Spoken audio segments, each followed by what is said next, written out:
Hey guys, how are you doing today? How are you doing? It's look. Haven't seen this background in a while, right? Well, actually, you've never seen this background because I am streaming live from Thailand today. It's been a while since I've been in this office. Green as fuck. Yes, I know. New office hype. Yeah, I mean, it's not technically a new office, although since I've been gone, my dad has very kindly basically just put soundproof foam all over my room. So it's way less echoey now than it was when I used to work here.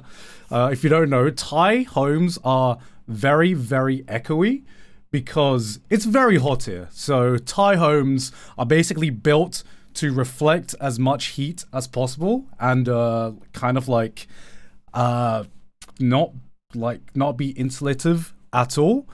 And so I remember when I first moved here, the sound quality was awful just because everything was echoey.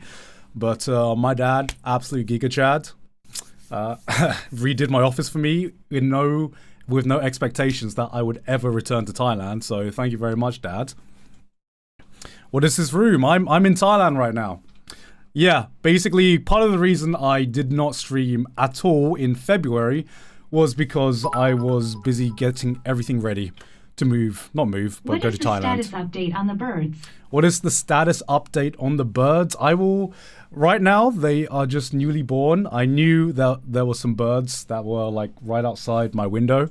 And a mother bird had made a nest there. My mum had sent me eggs.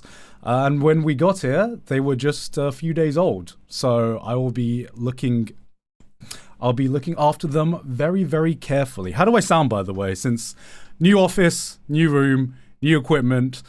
Before I get too into it, want to make sure that everything is still in working order.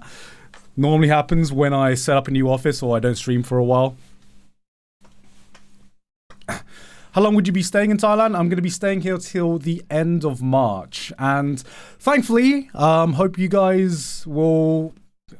for you guys, I'm going to be streaming a lot more. Now that I've got all my filming commitments out of the way for March, Trash Taste has already been filmed. Trash Taste is all ready, so I don't need to worry about going into the office.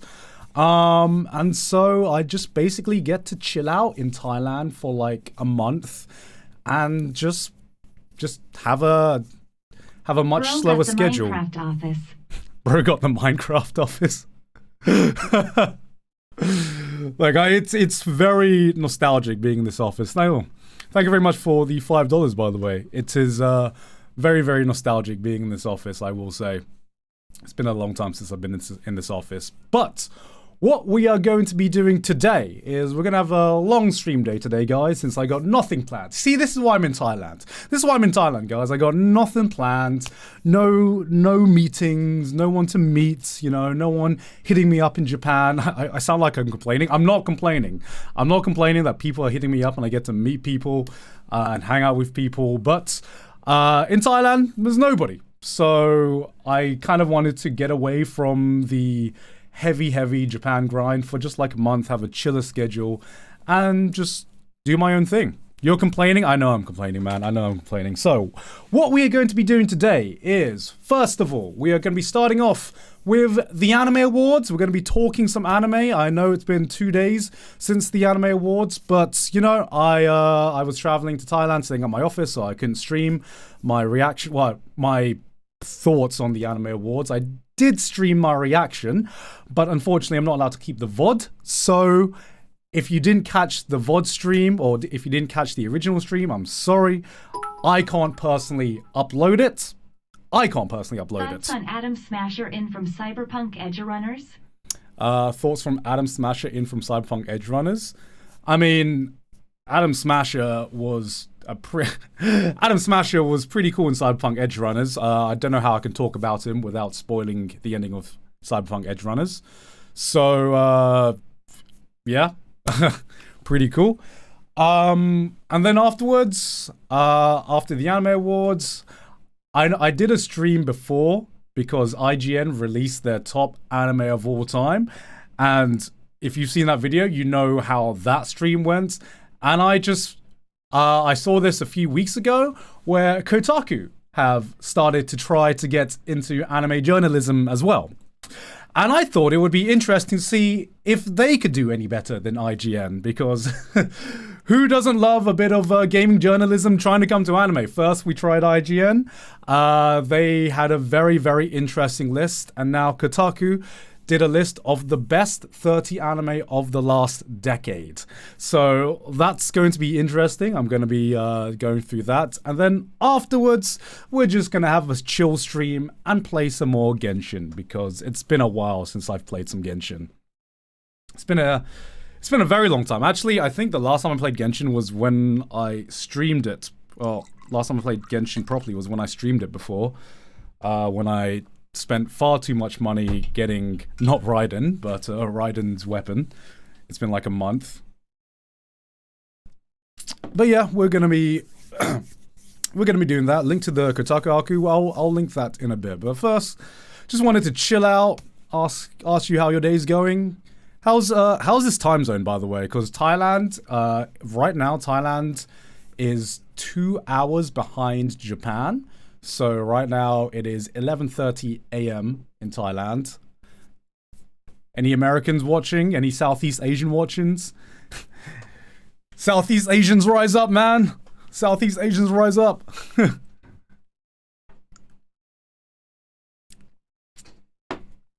Yeah, it's good to it's good to be in the heat again. Japan, like I love Japan, but I love hot weather, man, and it's good. It's getting a little bit humid here in Thailand. It's not too humid right now, but it's not as good as when I had my wedding like a month ago here. That was perfect weather. Absolutely perfect weather. Now it's getting a little bit humid, but we got the aircon, baby. We don't have to worry about that. We got the aircon. It's actually getting a bit cold here because of the aircon. 10 a.m. gang.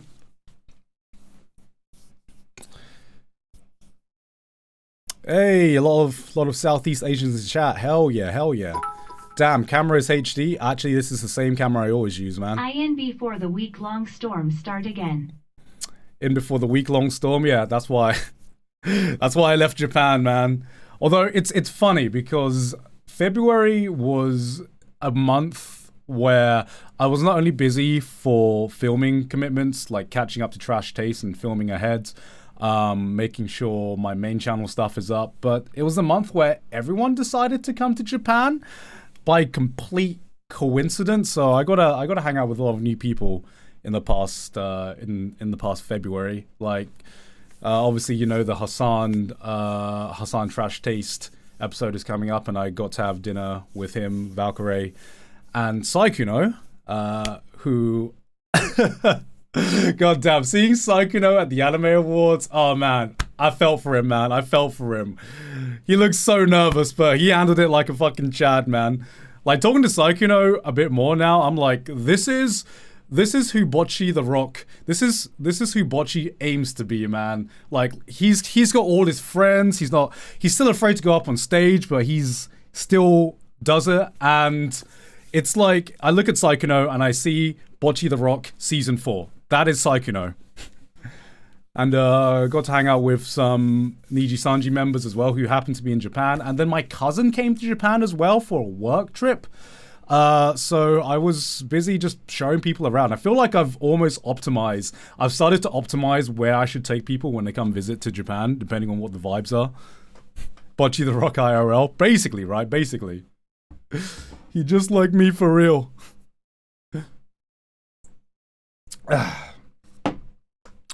But what we're going to start with today is, of course, the Anime Awards. Now, if you didn't catch the Anime Awards, it aired about 2 days ago, and it was very, very convenient for my time zone because it was set in Japan. Set in Japan. I'm talking about it like it's a fictional thing that happened. This year they streamed it live from Japan in a Japan time zone. And that made it very, very useful for me, but it was an interesting decision because I noticed that the stream numbers compared to previous years, at least from my recollection, was a lot lower, and that's not really surprising, just because Crunchyroll is an American company, and I assume most of their audience is going to be from like either, the North Americans, Southern Americans, or possibly Europe.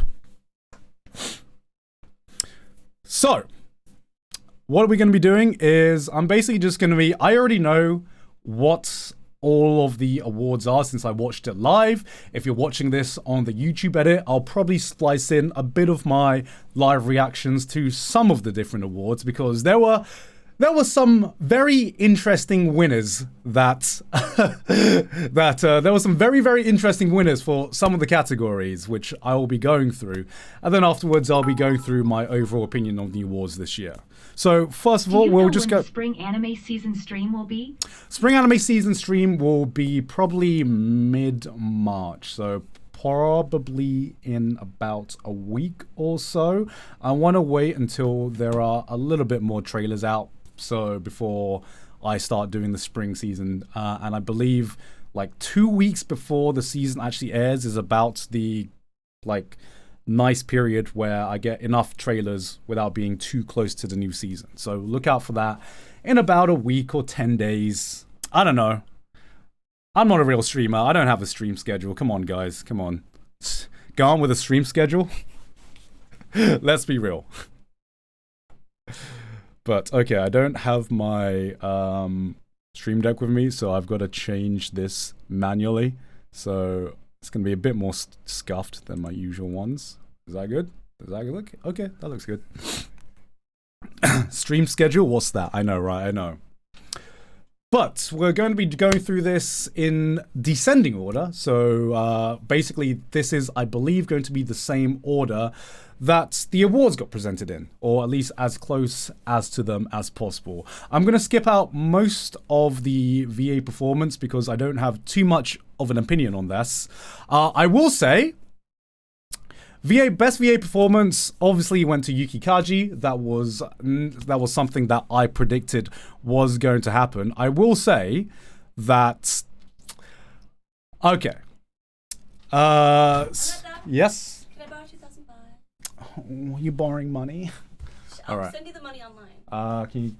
You can just take it from my wallet. Okay, I love you. All right, I love you. Bye-bye. All right, different country. Still the same Sydney. She'll always crash my stream. Don't worry about that. But what I will say, okay, in my voting, I voted Jolene's voice actress for the winner, and I gotta say I actually kind of regret it, because I before the awards happened, I actually rewatched Made in Abyss 2, and I think I voted wrong. I think Fapta's voice actress absolutely fucking killed it. Holy shit. She went so above and beyond in some of her scenes, and I had completely forgotten this because it's been months since I had seen Made in Abyss 2 when I was voting for the awards. I would have given it to Fapta, Misaki Kuno. Not to Fapta directly. I would have given it to Misaki Kuno because her performance was insane. It was absolutely insane. She's Klee's voice actress. Well, I don't think Klee has as intense scenes as oh my god, we are going way beyond. I don't think Klee has as intense scenes as Fapta did in Made in Abyss 2, but I think definitely she got to shine in Made in Abyss 2, and I think she deserved that award. Not surprising that Yuki Kaji won. It's Attack on Titan. We're gonna talk about this as the award goes on. That was the first award of the night. I'm not unhappy about it. I think Yuki Kaji has done an amazing award with I think Yuki Kaji has done amazing work with Eren.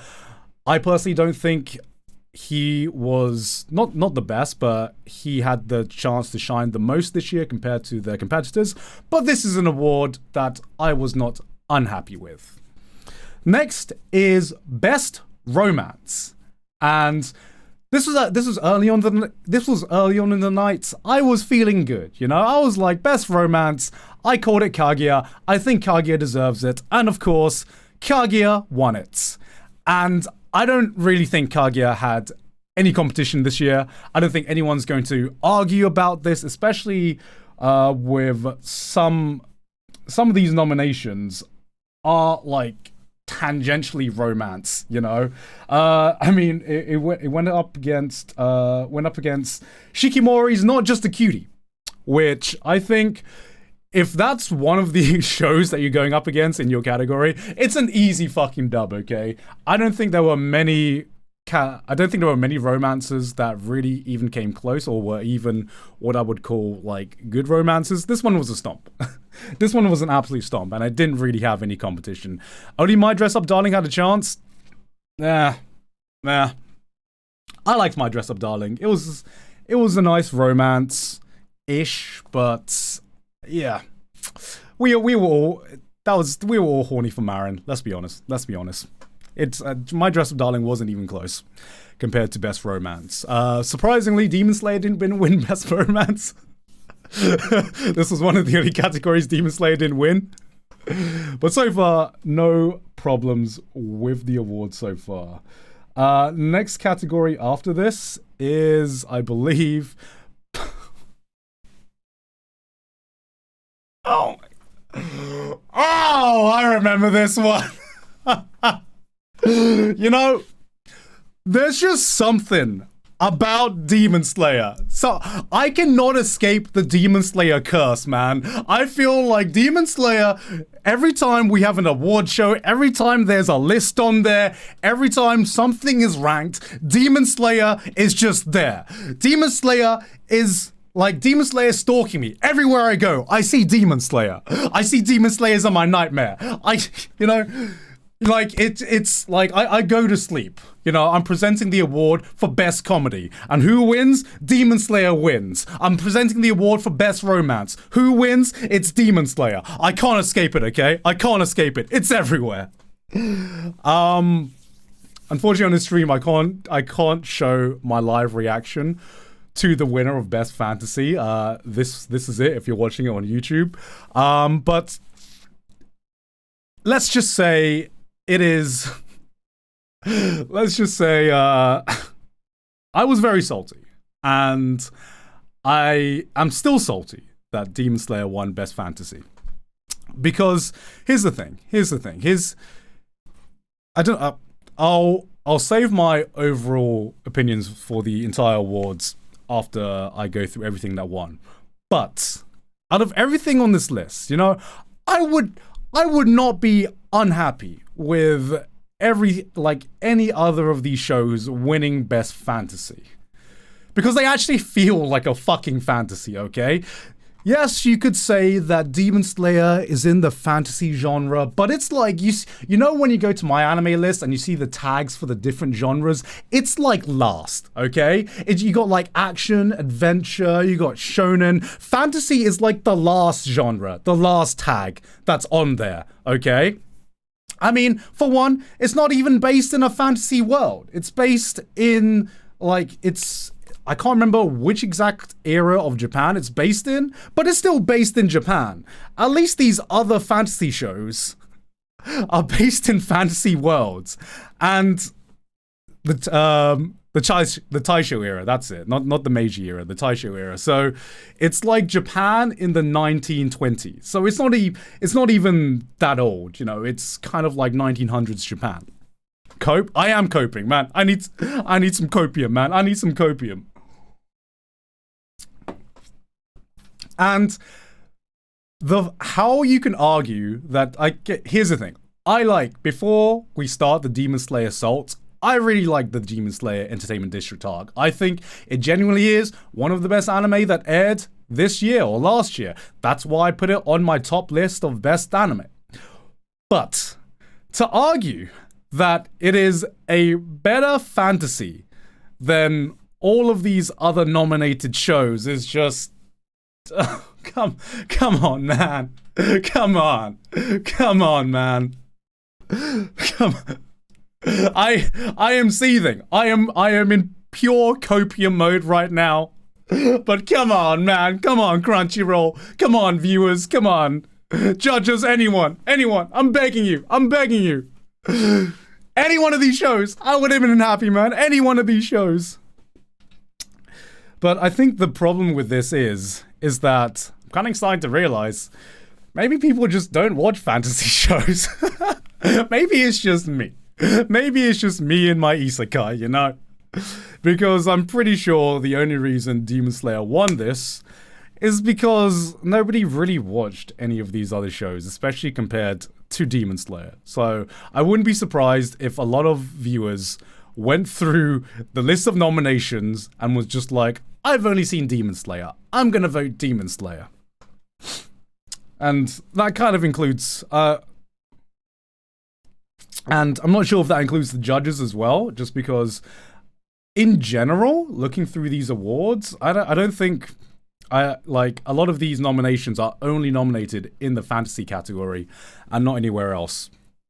But I'm salty. I'm salty about this. I'll save my full opinions for later. Woo! Woo! All right, still seething. All right. Hold on a second. After that. What's after that? Okay. After that, we had Best Drama. And Best Drama, I think another thing that these awards not had an issue with, but it didn't have too much variety. I don't think that's Crunchyroll or the Anime Awards problem. I think removing Fall removed a lot of the nominations that it could have had. And I just don't think there was a lot of competition because a lot of the best anime did air in the fall season. Best drama was Attack on Titan. Again, I'm not unhappy with this. In fact, I think I voted Attack on Titan for best drama. And I still think it's the best drama. I think it's the best drama of the year. If I had to put Attack on Titan 86 robbed. I said this in my voting one, but I liked 86 as a drama. But 86 compared to Attack on Titan, I think Attack on Titan is still a better drama. Of course, 86 is a lot more underappreciated, but Attack on Titan, I think, is that rare enigma where it deserves the hype. You know? And I think if I were to pick one genre that Attack on Titan as a whole represents, it's drama, you know? If I had to pick a genre for, let's say Demon Slayer, that would be action, you know? But I think Attack on Titan fairly deserves to win Best Drama. I think drama is a fair representation of the kind of show it is. I mean, it has action, it has other things as well, but I think at its core, it is a drama show. Summertime Render should have won. I think Summertime Render should have at least deserved a nomination, definitely for Best Drama. But I think, out of everything I watch, I still think Attack on Titan deserved to win Best Drama. No complaints here.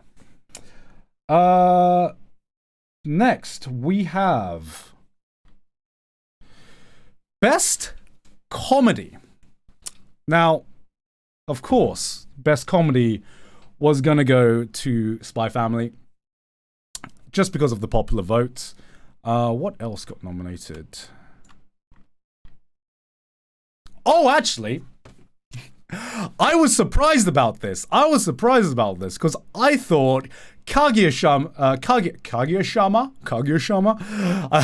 thought Kaguya-sama was a shoo-in for this, but I think I think, and this goes back to the popular vote, I think the problem is that Kaguya-sama is in season 3, and the problem with... Hello, Gart, longtime fan here. Oh, hello. Just wanted to recommend a webtoon called Four Cut Hero because it might be up your alley. It has compelling story with great characters and side characters with an awesome world to boot. Plus the meme usage and comedy as gold. Holy shit! Thank you very much, an anonymous gifter, for the 50 gift subs. What the hell? Oh, sheesh! And thank you very much for the $5 donation. I'll definitely have a look at that webtoon since I don't know what my next video is going to be. So I'm just kind of like watching a lot of things right now. But I think the best comedy my vote went to Uncle from Another World. I knew that wasn't going to win. There was no way that was going to win, okay? My Dress Up Darling, no. As Dida said in my stream, that's a comedy for your dick, okay? It was always going to be between Spike's Family and Kaguya-sama. Out of these two, I found Kaguya-sama to be funnier, but again, comedy is subjective, you know, it's comedy subjective, whatever. I'm not unhappy with Spike's Family winning. I would have personally voted Kaguya-sama. I think in terms of the direction of their comedy, I think the way Kaguya-sama goes above and beyond to sell some of its jokes is like Spike's Family cannot match that. Spike's Family cannot match that, you know. Kaguya-sama goes so above and beyond. But I'm not surprised that Spike's Family won this because, like I said, Kaguya-sama is in season 3.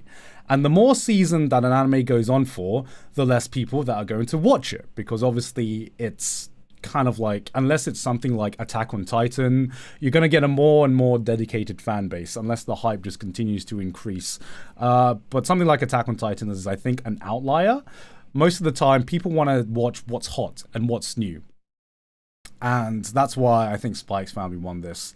Again, not unhappy. It's just, again, I think the popular vote. Demon Slayer robbed for best comedy. Bro, you're so right. Demon Slayer should have won best comedy, man. Fucking robbed. Where's the nomination? Where's the nomination for that? Bro, come on. Oops. Demon Slayer fans seething right now. All right. Where do we get up to? Okay. Next one is Best Action. And you're going to be surprised, or not surprised, that I'm not unhappy that Demon Slayer won this, okay?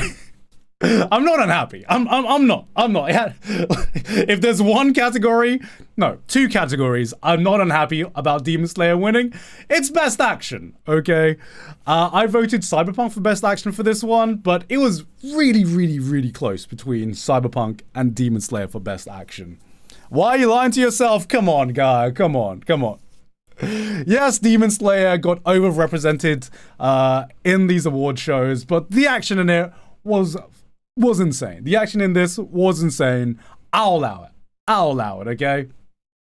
Some of the shots, I think I said last time that the reason I voted Cyberpunk is because I think in general, Demon Slayer, the action is mostly focused on the latter half of this of the season, and I thought about that, and I was like, that's kind of cap. It had really good action throughout most of the episode count. Okay, this is why I script my videos, so I can have time to think about it, and I'm not just saying things on the fly. Sometimes I say things live. Sometimes I say things live, and it's cap, and that was one of them, alright? Some of the shots in Demon Slayer Entertainment District Arc, especially when they did the action between, it was like the free-for-all and just moving from one battle to another and making it so dynamic. I think that's something that's really rarely seen in action series in anime, and Ufotable went above and beyond with some of the shots they did in there. Demon Slayer action was insane. They deserved best action, and I ain't unhappy. I ain't unhappy with this one. Who else was nominated for this one? Was anyone even close? Was anyone even close for best action? Aside from Cyberpunk, Attack on Titan, like I said, that's more of a drama. Probably JoJo as well. This wasn't my favorite JoJo season. Still very, very good.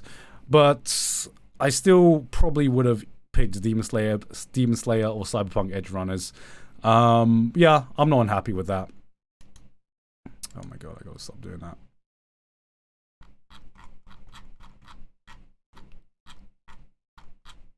Alright, what's next? Best comedy. Alright, next up, we have Must Protect at All Costs characters. Of course, Anya was gonna win this. Okay, of course. And yeah, she deserves it.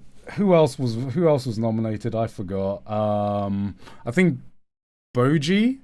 I think Boji was the only one that really could. Boji was the only one that really could challenge Anya in this one. But yeah, I'm fine. I'm fine with Boji. I'm more salty that they removed Best Boy and Best Girl because like must protect at all cost characters. What does that even mean? What does that even mean, guys? Come on. These anime characters don't need protection. Come on, guys. Come on. I think I would be more passionate if it was like Best Boy, Best Girl because at least we get the memes in there, okay? At least we get the memes in there. This one is just like, oh, who's the cutest anime character? Who's the cutest anime character that was the most popular? I feel like this category was literally just made for Anya to win. And I'm not really surprised that Anya won this one. All right. Next one we had Best Supporting Character. Okay.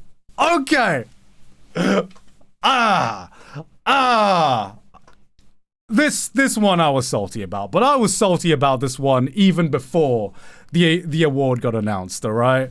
Because my guy, we're talking about Best Supporting Character. Anya is a fucking main character. Are you kidding me? Anya's a main character. I would argue, you can make an argument that out of everyone in Spy Family, Anya has more screen time than anyone else. Alright, maybe the only person that could like rival that is maybe Lloyd, but I think Anya had more screen time than anyone else in Spy X Family. Why is she in Best Supporting Character? Of course she's gonna win Best Supporting Character. No one else had nearly the same amount of screen time that Anya did. Sorry, Gigo. Anya's a supporting character. Now, I would argue that Anya is more of a main character than Lloyd is. Like I said, she has more screen time than Lloyd, man. Especially in this season. To me, I don't know how they were categorized. What is categorized as a main character? I don't know if Control had a document that kind of like made the specifications, but all these three characters I think are main characters, all right? Like if in Spy X Family, I think these three characters are the main characters of Spy X Family. That's why it's called Spy X Family. They are the family. They are the main characters, all right? And I think there's no way you can convince anyone. There's no way you can convince me that anyone but Rebecca deserved the best supporting character. Okay, she made such a big impact with such little screen time compared to anyone else. Hayasaka was in this, right? Yeah, Hayasaka would be second to me. She's still a great character, but to me, easily going to Rebecca for me for just the impact she had with the short amount of time that she had. And that is it for me. Next one is Best Main Character. Not surprising with this. Not unhappy with this. I think Eren deserves Best Main Character for this one. Deserved. I don't know. Like, sometimes you gotta give popular anime the credit that they are due. And Eren deserves Best Main Character. Like I said last time, the only person I think that could have rivaled Eren in Best Main Character for this year or for last year in 2022 was Mob. And so since Mob wasn't eligible, since he aired in the full season, Eren won by default because I don't think anyone else really came close to Best Main Character. True Mob. Like I said, if this would have been a lot more spicier if we could have included Fall, because Best Supporting Character, I think Reagan had, if we're doing Best Supporting Character, Reagan, I think there was a shot that Mob would have won Best Main Character and Best Supporting Character, man. Mob would have just soloed the characters in this, I think.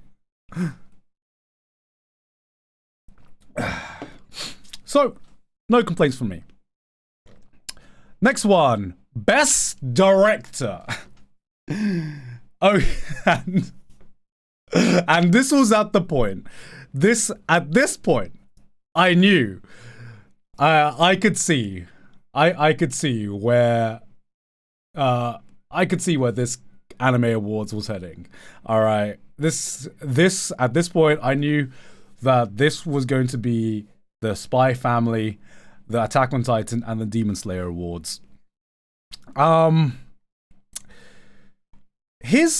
Okay, I'm going to mention this later, but here's my problem for a best director and having it be a public vote for who best director is. Who the fuck in the general public audience knows about anime directors? I'm in the anime field, like tangentially, and my knowledge of directors is still very, very limited, right? How are you going to give an award that how are you going to give an award that recognizes the talent of a director when most people don't even know what the fuck that even means? Right, chat? I'm sure most of us here in chat, we don't know what it means. We're just guessing what best director means, right? Like, out of all of these, I basically only knew, like, Hiroyuki Imaishi, but that's just because he has such a distinct style. Like, I'm not gonna bullshit. I know, and I'm not gonna bullshit and say that I know what good directing is compared to someone who's actually worked in the animation field. Okay, I'm just having a guess, and the thing that stands out to me is just a unique style, and maybe some ways some episodes were directed. But at the end of the day, in terms of best director, I'm like, I'm an armchair analyzer. Literally, I am doing my best Reddit cosplay right now, being like, guys, I know what good directing is, guys. Literally sitting in my armchair. Okay, I don't know what the fuck that means. All right. So I would have liked it if anyone else won this aside from Demon Slayer, but at the end of the day, I don't really have a nuanced opinion about this. I voted Imaishi, and I'm sure most of you voted Imaishi because he has the most recognizable name. All right. I love being a Reddit armchair. Amazing. Moving on. Oh my god, I gotta stop doing that.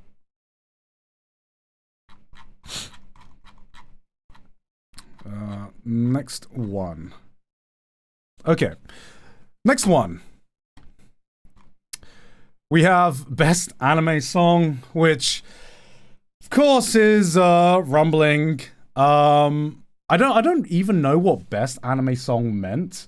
Was there like a best opening and best ending to this awards as well? Is there a difference between Best Anime Song and Best Opening and Best Ending?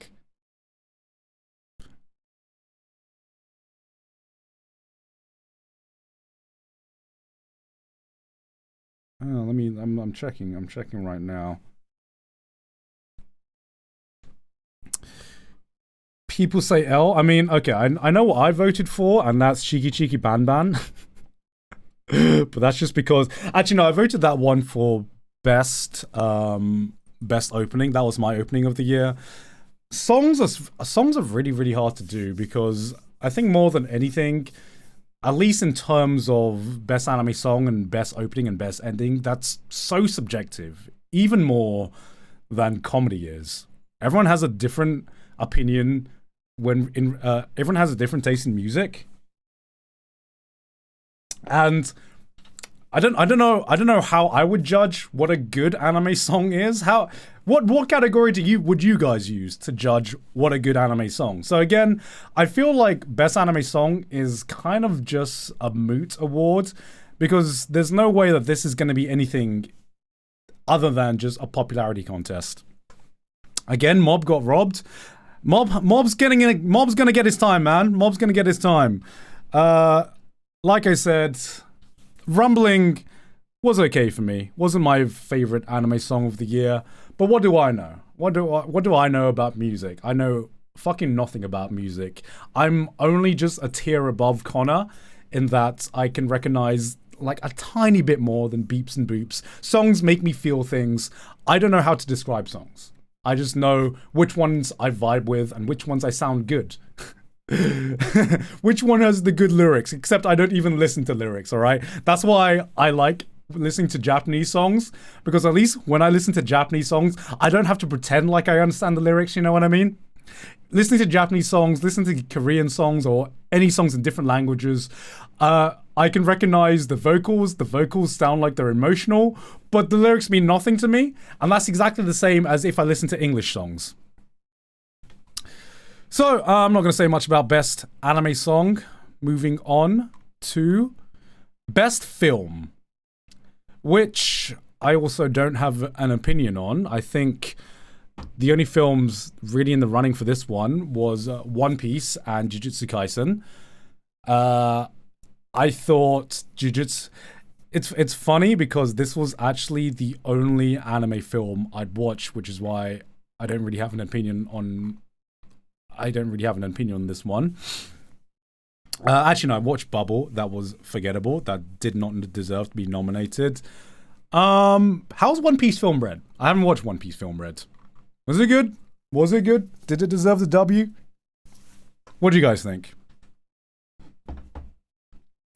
It's alright.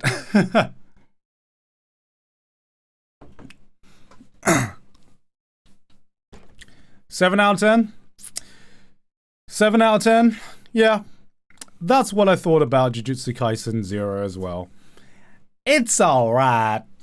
I mean, it's alright. It's like a solid 7. Wasn't bad. I'm probably not gonna remember Jujutsu Kaisen 0. Had a few cool fight scenes, you know. It was alright. it was alright. That's kind of how I feel about a lot of Shonen Jump film tie, especially when it's tie-in film. Like, even if Shonen Jump tie-in films like canon, it's rare that I'm actually impressed with Shonen Jump films. Mostly because part of the appeal of Shonen Jumps is like having really, really long, cool arcs. And seeing all these battles and all these fights being condensed in an hour and 30 minutes, it just doesn't hit the same way as Shonen Jump serialization, where you have fights and you have entire arcs that last for like 10 episodes. You just never get as emotionally invested as you do in just the normal series. Yes, Gintama is the best. What's your favorite Shonen Jump film? Would it be Gintama? Because I'm wondering if there has been the only good one I can think of that stands out is the Demon Slayer movie. And that's just basically because it wasn't really a film. It felt more like 4 episodes stitched together. So it just felt like an extended... it felt like I was just marathoning Demon Slayer. Boruto? Yo, actually, I think you're right. I think you're right. I actually really enjoyed the Boruto film. Holy shit. Oh man, that's the only W Boruto's gotten, I think. Yeah, the Boruto film before Boruto came out, I thought was pretty damn good. Seeing Naruto be a shitty dad and try to be like go father mode to Boruto, I thought that was a really good film. I agree with you. I agree. Okay. So basically, the series needs to end and it needs to be a continuation for the series. Pokemon, some good movies. Yeah, I agree with that. Pokemon. But I don't think Pokemon Shonen Jump. But yeah, like I said, not too many opinions on best film. I didn't actually watch too many anime films this year, so not much to say. Best score. Okay. It's this one I definitely disagree with. Okay? And this I am biased. I am obviously biased, guys. I am obviously biased, but I would like to think that I can remove bias when it comes to critiquing anime, especially. Kevin's been nominated before for Best Score, and I've told him straight up when I don't think it's his best work. I've told him straight up when I'm like, Kevin, I love you, man, but I don't think you deserve to win this award. I'm gonna be honest. That's what I told him when Rising of the Shield Hero Season 1 got nominated for Best Score. Love Kevin's work, but I don't think it was his best work. And I was like, Kevin, I'm gonna be real, man. You're a bro. You're a mate. I can be completely honest with you.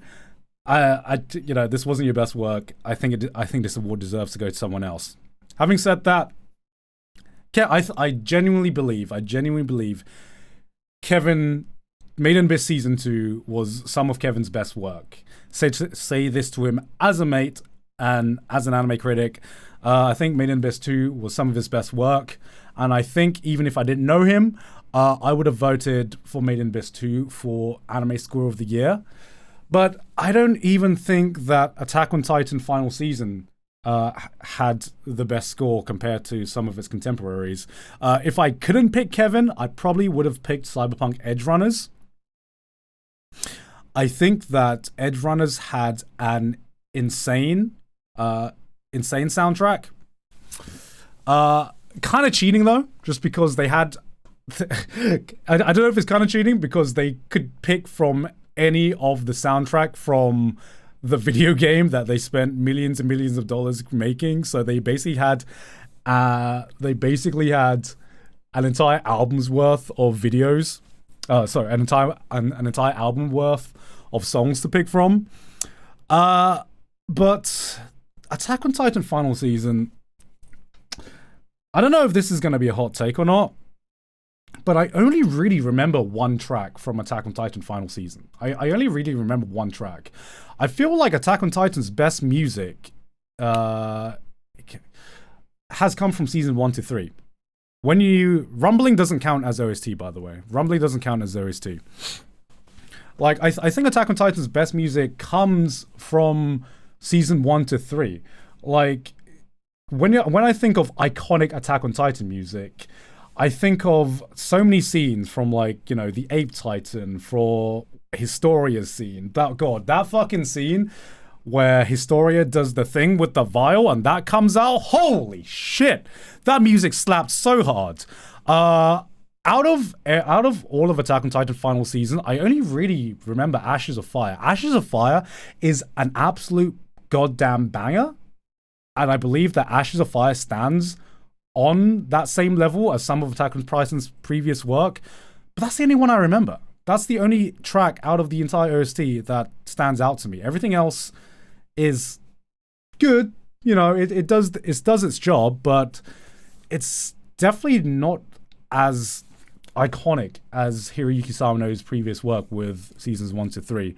I've said a lot of times that Hiroyuki Sawano, he does the same thing over and over, and a lot of his soundtracks sound the same. I think Attack on Titan season 1 to 3 is like one of the outliers where it not only sounds like, I think he went above and beyond, and I think Attack on Titan 1 to 3 is some of his best work. It's some of his best work that he's ever done, and I believe that that's not by design. He knew that it was a massive franchise, and I believe it felt like, to me, he put so much more effort into making these track do the usual Sawano stuff, but go even fucking further beyond with the hype.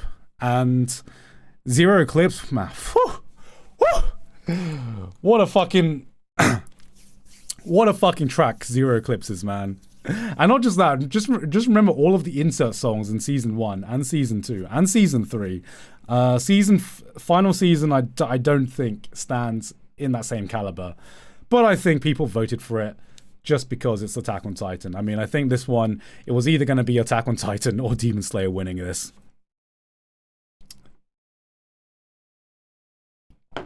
I knew when Demon Slayer won Best Fantasy, I had a little bit of hopium. Like when the award show was going on, I had like a slither of hopium. I was like huffing as much hopium as possible. I was like, maybe people will vote Kevin Penkin. Maybe they will, because he does have the name brand. I was like, maybe they will.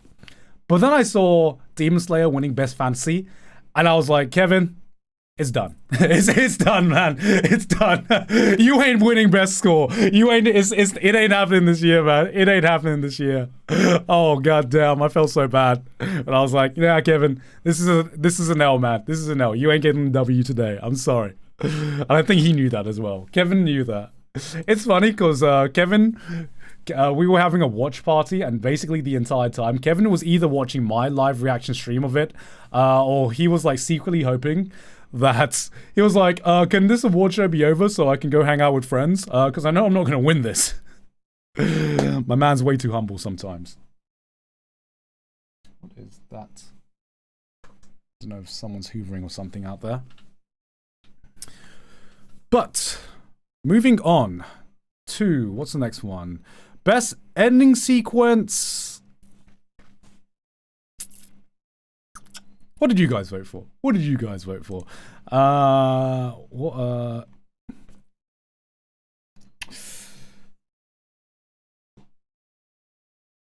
My heart has surrendered. Was this the one-off Kaguya-sama ending season? Ending one? Because if this was, I think Kaguya-sama probably deserved this one. No, it was the main ending? Ah, okay. Okay, fair enough. Fair enough. Not gonna lie, this one was also, I had little investment in this one. I think I voted Call of the Night for this one. Yofukashi no Uta, just because I like the song. Ending, I skip most endings anyway. I want to go to the next episode.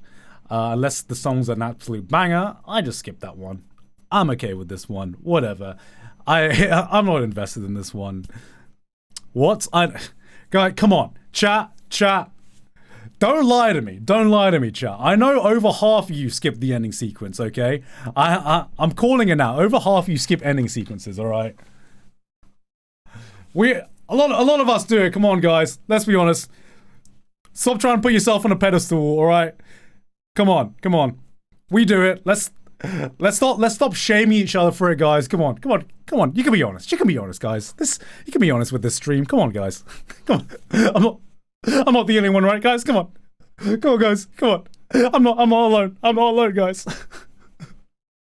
It's definitely over half. Definitely over half. Because everyone I talk to in my friend group, we all skip endings, guys. We all skip endings. All right, we just want to go to that next episode. All right. Moving on. Poll. All right, let's poll it. Let's poll it. I want to see how many people are lying to me. I want to see how many people are lying. Come on, let's poll it. Mods, if you're in chat, can you do a poll of if we all skip ending sequences? And while we do that, I'm going to go for a quick toilet break, because of course it is. It is me. It is still a Gant stream, and I need my first toilet break in Thailand. Be right back, guys.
So, I am back, just in time to see the poll, and I fucking called it, guys. I called it. Over 50% of you skip endings, alright? I knew it. I knew it. I know you guys. Don't try to lie to me. I know you guys. Bet some of you are liars as well. I bet some of you just try to rig the vote just to prove me wrong. Huh? I bet it's even more than that. Even more than that. And of course, this chat is the only representation of the anime community, so you know, this is it. It's only this one. Best opening was always going to be Attack on Titan. Of course it is. Rumbling was massive. And it's, you know, it's a genuinely good opening as well. And it's a case where it is a good opening and it was massively popular.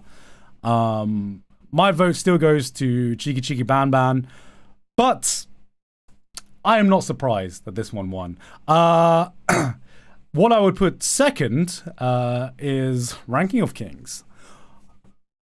I don't know how many of you guys were in the stream because I had to remove it for copyright. I don't know how many of you guys were in the stream for when I picked my favorite openings of the anime in 2022, and Naked Hero started off at like number 15, and then the more times I watched it, the higher it got, and then it ended at like number 5 or something.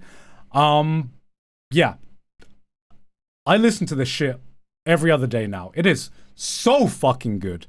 I feel like the more I listen to it, the better it gets every time.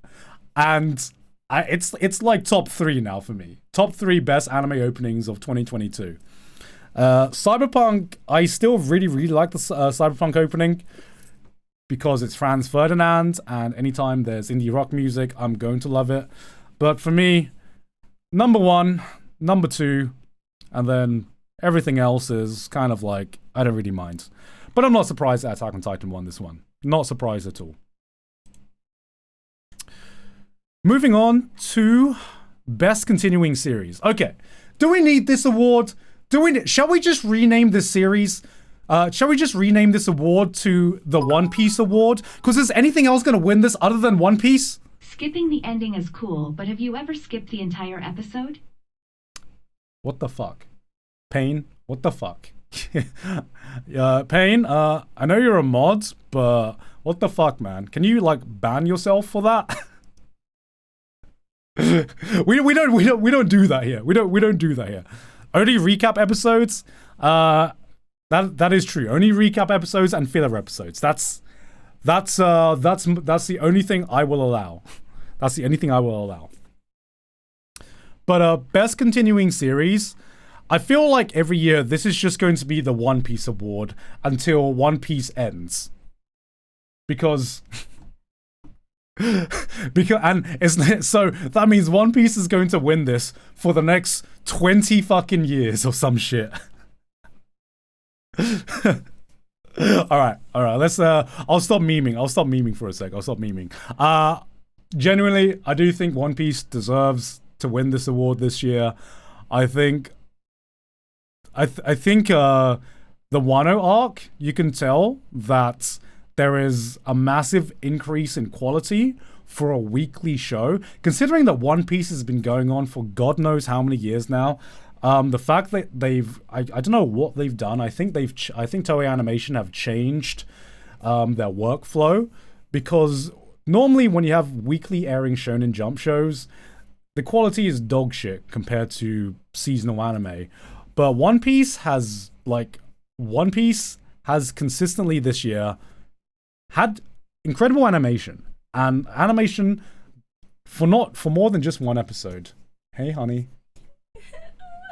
You okay? No. Can I have your phone? My phone? Why? What'd you need? I don't want to talk about it. She wouldn't do my nails because she said they're not healthy enough. Fuck off. Yo, have some more vitamins, man. Fuck off, girl. You don't. Sounds like a skill issue to me. Sounds like I'm about to leave you issue. Give me your phone! I should order a Flacida.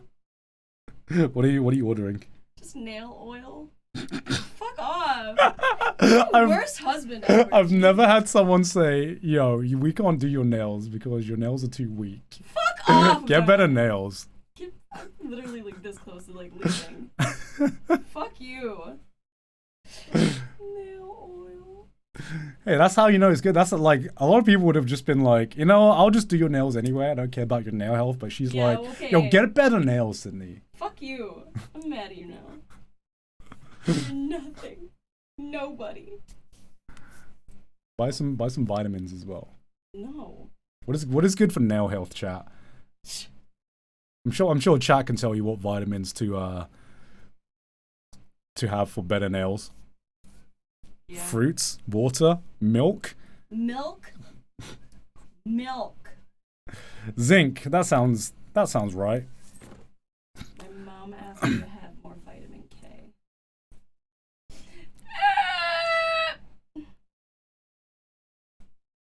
I don't know. What do you plan to do now? I don't know. Now that I can't fucking do that. My plans for the day are gone. Yeah. It's all gone now. Literally no point. Can't keep living like this. I don't know. I don't know what vitamins to get. Did you get lunch, by the way? No, your mom's getting it. Okay. Vitamin butt choke. Chat, I'm living with my mum now. I've become the weeb. I've become every weeb that I've hated. Living in my mum's basement. Become that weeb. Okay, hold on. Let me just buy it and I'll leave. What are you doing? I don't know. Why'd you do this? I don't know. Why do you do this? Something's up going Is this your copium noise? Yeah. Someone had to say it. Okay, it's processing. Okay, there we go. Yay! Can you do me a favor since I've been such Coffee. an amazing husband? No, you haven't. Thank you. Love you, honey. Yeah, Love you. Thank you. Oh, okay. Where was I? What was the last thing I was saying? Yo, Giguk, you look kind of like Gant. Penguin meat is good for nails. Penguin meat. I don't know if this is a meme. Is that a meme? I don't know if that's a meme. But yeah, I think in terms of best continuing series, I think Toei deserves some recognition for whatever they're doing with their workflow to make One Piece kind of keep up quality-wise with seasonal airing shows. I still have problems with the pacing of One Piece. I don't think that's ever going to go away because they're doing like one chapter an episode. That's nothing that's ever going to go away. But in terms of just pure animation quality, I think they deserve some recognition for this.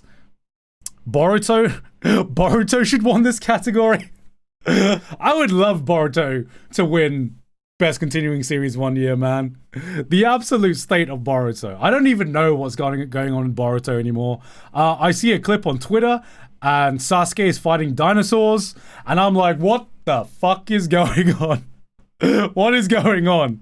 I want to know, how did we get here? How did we get to a point where Sasuke is fighting dinosaurs? What's going on, Boruto? Is anyone in chat watching Boruto right now that can explain this to me? Anyone? Anyone of you guys watching? Oh man, I just want to know. I'm just curious. Boruto, I just want to talk. We just need to talk. Alright, next one. We have Best New Series, which, unsurprisingly, was Spy X Family. I'm actually surprised that Cyberpunk Edge Runners did not win this. Licorice Recoil. I know my bros, you love Chisato. She had no fucking chance to win this. She had no chance of winning Best Continuing Series against some of these other shows, alright? This one I'm not too unhappy with. Spy X Family was good. It was a good show. It was a good show. My vote went to Edge Runners, but it's still... I would have still voted Spy Family above everything else but Edge Runners to me. Moving on to Best Animation. Guys, are we salty about this? Guys, we salty about this? Are we salty about this?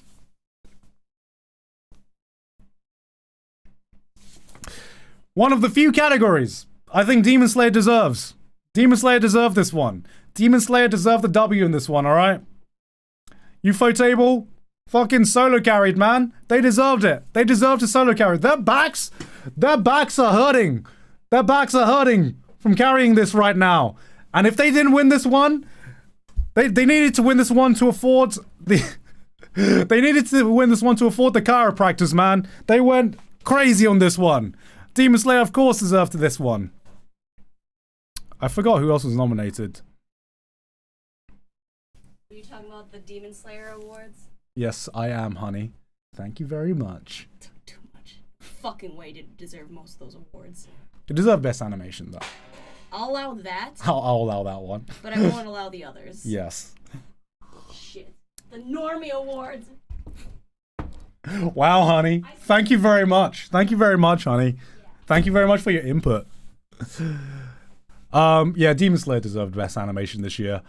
And I don't think many people would argue about that. I think one thing that animation always gets rewarded for is action animation. So I think no matter how good character animation is, it's always going to be it's always going to have less exposure than shonen action shows and good fight scenes. But even for an action show, Demon Slayer was amazing this year. And I think Ufotable deserved an award for their craft. Kyoto Animation proves wrong. Kyoto Animation is one of the few studios that can prove you wrong. Best... Okay, here we go. Here we go. Okay. And now straight to best character design. Come on, guys. Come on. It's gotta be any of these other shows. Come on, man. Cyberpunk had amazing character designs. JoJo, of course, is JoJo character designs. Even Ranking of Kings had really, really good and unique character designs, man. These two on the same level as Demon Slayer. But come on, it's not even that Demon Slayer has bad character designs. It's just that some, like, especially these three shows, Ranking of Kings, JoJo, and Cyberpunk, they had such good character designs, and I would love for them to be rewarded for having really, really unique character designs. My vote went to Cyberpunk Edgerunners just because every single person in Cyberpunk Edgerunners looks absolutely unique and 100% sells what their personality is. I think that, but I wouldn't have been unhappy if JoJo won. I wouldn't have been unhappy if Ranking of Kings won. But of course it's Demon Slayer. Of course it's Demon Slayer. Moving on to Best Original Anime. This is the Best Original Anime. Best Original Anime is, I feel, the award. Because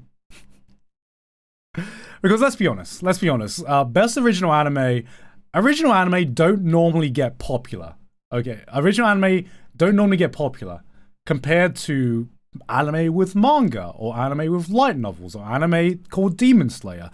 Licorice Recoil did not have any competition this year in terms of Best Original Anime. It was one of the best original anime, and it was by far the most popular original anime as well. Best Original Anime is basically the hipster award at this point, because it's the award for anime that will it's the award for anime for people who watch more than just the mainstream stuff, because it's rare for an original anime to ever get mainstream. Why do I hate Spy X Family? I don't hate Spy. I don't hate Spy X Family. Spy X Family is not an original anime. Spy X Family is based on a manga. Kongming wasn't original. Kongming 2 was based on a manga. All of these have no previous franchise. Exam is original? No. Who said that? Who said that? Do you know the worst thing? Exam isn't even original, man. Exam isn't even original. Exam is also based on a manga. I feel like last year there was more competition for Best Original Anime. And do you know what's sad? I don't think Best Original Anime was a category in the previous anime awards. It might have been actually. I don't know. I can't remember. I might be talking out my ass. Because the year before we had Vivi, we had Odd Taxi, we had more shows that are on the tip of my tongue, but I'm forgetting. But Vivi and Odd Taxi are standing out. It was a very, very good year for anime original shows. This year, I think, was a little bit weaker. In terms of anime original shows, but Licorice Recall was far and beyond, I think, the best original anime they aired last year. And I don't think there was any competition for that. Moving on to Anime of the Year. Now this was the biggest W of the night. Holy shit. David versus Goliath, and David fucking won. Which is ironic because I think David's the main character's name of Cyberpunk Edge Runners. This was holy crap. I can't recreate my reaction for Anime of the Year. If you're watching the YouTube edit, here it is.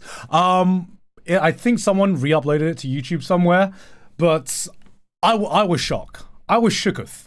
I could not believe that Cyberpunk Edge Runners actually edged out Attack on Titan and Demon Slayer. Oh my god! This was the biggest surprise of the night. I cheered my ass off. I think I might have peaked the mic several times. We had some wine afterwards. Do you know what it reminded me of? I think in the second year of the Anime Awards, I think it was the second or third year, where My Hero Academia Season 2 was sweeping the awards, and somehow through all that, Made in Abyss won Anime of the Year, and that was the year where I actually was presenting at the Anime Awards. And backstage, we absolutely erupted. I remember I was in a circle with Mother's Basement and Super iPatch Wolf, and we were just like huddling up in like a team huddle. And then after Made in Abyss won. Yeah, David won, but did David really win? Okay. Yeah, too soon, man, too soon. And when Made in Abyss won, we literally started dancing, and everyone hugged each other backstage. And I think I wasn't there, but I think something similar must have happened when Cyberpunk Edge Runners won. It was my vote for the year, and I think it was absolutely deserved compared to the competition. I think Cyberpunk deserved to win Anime of the Year, and I think, God, there was one moment, if you watch the VOD of the Anime Awards, where one of the staff members was crying. I can't remember who exactly it was, but oh, that hit me, man. That hit me so much. God damn, did that hit so deep. Woo! Woo! Yeah, how many of you guys actually got to watch the Anime Awards live? How many people here watched the awards live? Because I'm guessing a lot of you would have been in the same time zone as me.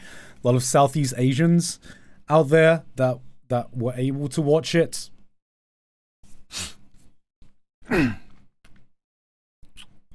I watched your stream. Hell yeah, man. Hell yeah.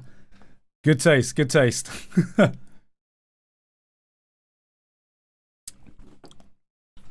But out of the entire night, this was the biggest dub. By far and beyond, this was the biggest dub. I'm more happy that Cyberpunk Edge Runners won Anime of the Year than I would Best Fantasy actually, than a fantasy show actually winning Best Fantasy. That's, you know what? Demon Slayer can take Best Fantasy if Edge Runners can win Anime of the Year and just shock us all, man. Oh, man. I will say, though, alright. For my closing thoughts of Anime of the Year, it was nice that Connor and Didus was... Yo, why you gotta do Beaver like that, man? Why you gotta do Beaver like that? Man, he has an entire career, man. He's a YouTuber as well. Oh, man. But for my overall thoughts of the Crunchyroll Anime Awards this year. So, I have a lot of things to say overall about my opinions on how the awards went. Firstly, in terms of the actual awards itself, results completely separate. I was very, very impressed at how much bigger this award ceremony felt. It felt like they pulled out all the stops for this award. It didn't just feel like, a cheap, tacky award show anymore. It felt like a genuine award show. And that's props I got to give to Crunchyroll, that it did genuinely feel like a proper award show. I feel like this year they really, really tried to legitimize the anime awards in terms of who they invited and the way they presented it. Because I believe the only people that were invited this year were just industry professionals and other celebrities that they got to invite this year. I feel like they're going to this point where we're gonna try and be the gaming awards. We're gonna try and be as legitimate as the gaming awards. I really, really loved some of the performances on there, especially seeing the Jujutsu Kaisen ending getting performed there live. God, what that was so cool. That was so cool, and the swinger had so much swag. Holy shit, that was probably, aside from Anime of the Year, that was probably my second favorite moment from the awards itself. Absolute jam. Was so awesome seeing it live. Yeah, that was awesome seeing Yuki Kajira and seeing the Attack on Titan OST being performed. That was really, really cool touch as well. Having said that, it was very, very confusing to see Crunchyroll, an American company, streaming these awards in a Japanese time zone. I understand why they did it. It feels like I said, it feels like they're in a crossroads, because I feel like they've really tried to make this award seem legitimate by having it be done in Japan, having Japanese industry there, but it's at the end of the day, Crunchyroll is still an American company, and I feel like not many people talked about the Anime Awards this year. Like I went on my Twitter the next day, and there just wasn't much conversation about it, despite the fact that it was the biggest awards that they've had so far. And I feel like that's just because no one was awake to watch it. The main audience wasn't awake to watch it, so nobody was really talking about it. It really did feel like this. It really did feel like this was a Japanese-focused ceremony, and that is confusing to me, because Crunchyroll, the Anime Awards should be a celebration of what international anime fans think of the previous years of anime. But it really didn't feel like this was catered at all to an international audience. I mean, even if you had watched the original Crunchyroll stream, we had like a live interpreter, which, bless her soul, did the best job that she could. But one thing that I really was confused about is that they hired 2 bilingual presenters, and they basically didn't utilize their bilingual talents at all, because all of it was done in Japanese. I think it would have worked a lot better, especially with Crunchyroll being an American company with a lot of English speakers. It would have been a lot better if when they were presenting each award, they had a script for Japanese and they had a script for English. It would have made it feel like it was a truly international kind of like event catering towards multiple languages. And I feel like they were just underutilized. I don't understand why bilingual presenters were hired if you're not going to utilize the talents to their fullest. Just add a sub. I disagree with adding a sub, because it's kind of impossible to add subtitles, or it would be very, very hard to add subtitles in a live show. Crunchyroll is owned by Sony now, if I recall correctly. That could have something to do with it as well, but I mean, Crunchyroll as a brand is still an international focused brand, and we can't deny that. There's AI to do it now. Yo, ChatGPT, main host of Crunchyroll Anime Awards 2023. Let's go, baby. Let's go. But you know, at the end of the day, it was like I said, for future awards, it would be nice if we could make it feel like it was more of an international awards that were catered towards the audience that Crunchyroll is based in. Because, you know, Thailand... For the penguin comment, the Great Penguin Debate. Oh, I haven't seen that one yet. But for Thailand, a lot of shows aren't available on Crunchyroll. In Japan, ironically, Crunchyroll is blocked in Japan. So having it so Japanese focused, it was like, this is weird. This is weird. The fact that we're promoting a service and I'm living in a country where I technically can't even access the service, and the countries that can access the service are all asleep right now. That was weird to me.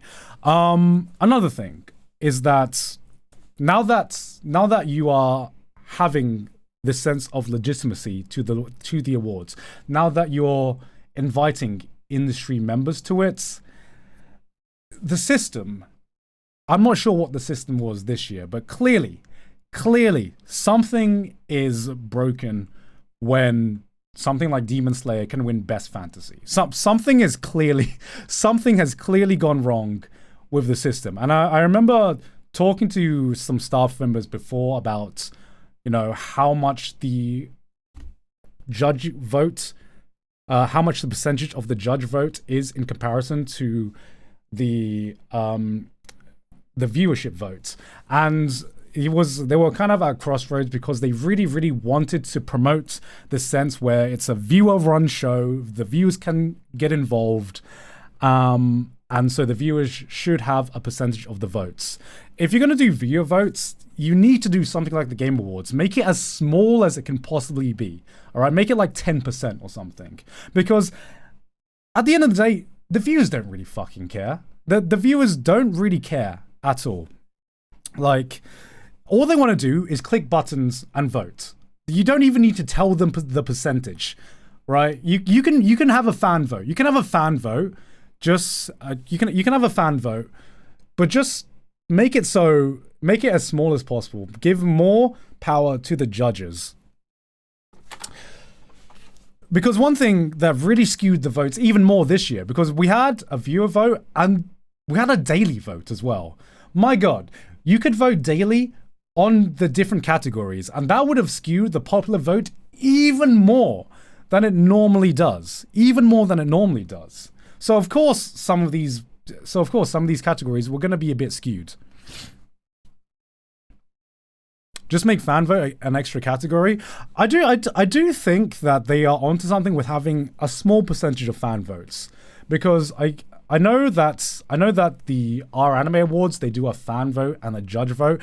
I think that's too many awards. I think that's too many fucking awards. We just need one singular award. Because I think the problem is, every time I talk about the Anime Awards, everyone is always like, oh, check out the R Anime Awards, or check out like Anime Trending or whatever. Like, the problem is that no matter how many other award shows for anime there's going to be, no one's going to have the same scale or legitimacy as Crunchyroll is going to have. They have the industry connections, they have the budget to make an award show like this. So I genuinely want them to do this right, because now we're getting to the point where the Anime Awards does have a sense of legitimacy in it, where a lot of these creators, a lot of these Japanese industry professionals are starting to take these awards seriously.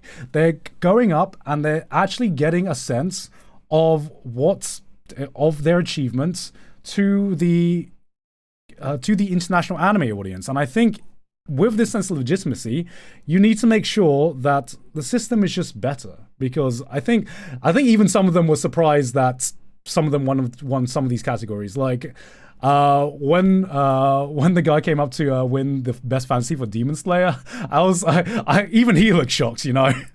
Even he looked shocked. Get rid of daily voting. I have enough daily things to do with the amount of gacha games I play. I don't know why daily voting's a thing. Just make people log into their Crunchyroll awards, log into their Crunchyroll accounts, and just make one vote. Make one vote, okay? Heavy judge involvement is just conflict of interest. I think having judges. I think having a judge award is at least better than having it be the popular vote. Because if it continues like this, where the anime awards are getting more and more legitimate, I think we need to start moving away from purely the popular votes. I think Cyberpunk Edgerunners was an outlier. I have no idea how the fuck it won. But the fact that out of the entire anime industry, out of everyone who got invited to the anime awards, like out of everyone who got invited to the anime awards, basically the only representation was Demon Slayer, Attack on Titan, and Spy Family. I was like, I kind of feel bad for everyone invited because if you don't work on a Shonen Jump show, you basically have no chance of winning, right?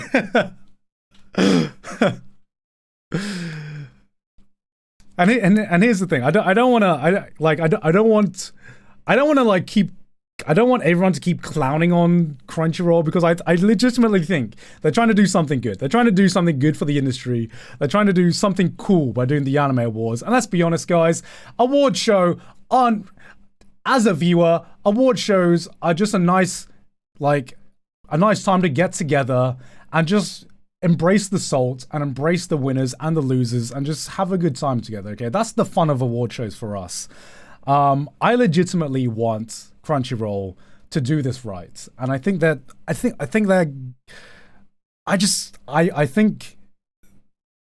getting really close. They're getting really close. The award show this year felt legitimate, felt big, felt grand, felt cool. I don't even care if I'm invited to future award shows. Make it like the mainstream celebrities like you have done today. That was really cool to see some of, Robert Rodriguez and, the different actors and different people you invited to come on. I don't need more influencers in the award shows. That's fine to me. Just have a look at your system. Have a look at your system. Don't forget your core audience is still in that time zone, not in Japan. And I think the award show could legitimately be really fucking good. So please, Crunchyroll, please. I'm cheering for you, man. I'm cheering. I'm legitimately cheering for you. You're so close. You're so close. And that was the Crunchyroll Anime Awards. I think next year's awards should be very, very spicy. So, Genshin, I've got one thing to do before Genshin. We're gonna go through Kotaku. I don't know how late you guys are staying up, but I'm gonna be streaming all day today, so no rush on Genshin. You can do one more thing, and then we're gonna go to Genshin. Speaking of, okay.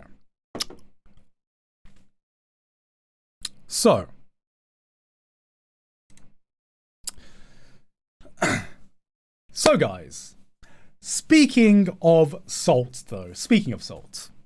let's continue the salt train, because if you missed the beginning of the stream, what we're going to be doing before Genshin Impact is I recently did a stream where I went through IGN's top 20 anime of all time, and I always find it interesting when a gaming journalist company tries to approach anime, because as someone who's been an anime fan for a long time, and someone who's just been a tangential gaming fan, it's always interesting to see mainstream outlets try to tackle anime. Sometimes they do it right.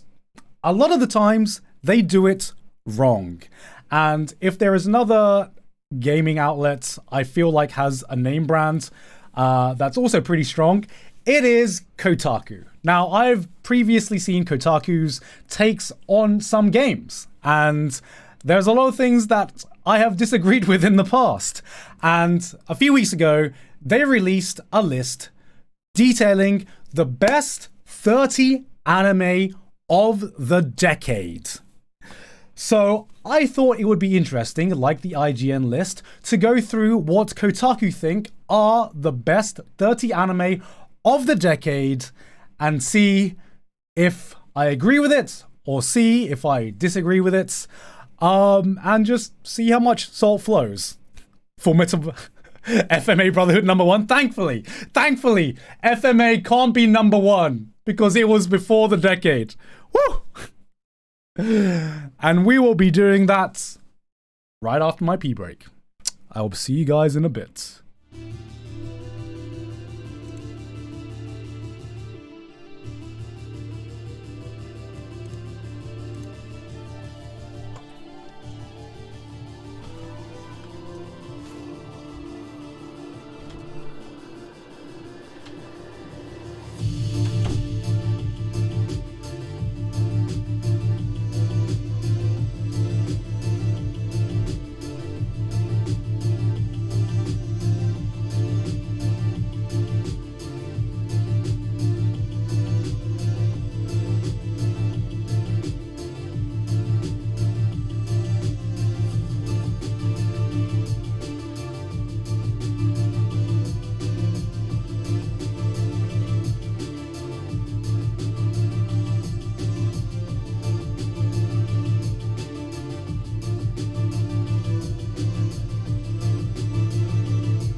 Hello, I've returned. I have returned with bananas. Because of course I have. Look at this. Got some Thai bananas right here. That's small. I fucking love these bananas, man. These are peak bananas. Why is it so tiny? Because these are Thai bananas. And hey man, don't judge by the size, man. Don't judge by the size. The small ones, I feel like the flavor is just more concentrated. I don't know. I don't know if this is a placebo thing, but I way prefer the small bananas. It's a different type than the ones you usually have abroad, but they're so good, man. They're so good. I don't know what the average So I don't know what the actual name of these bananas are called. I feel like they're sweeter than I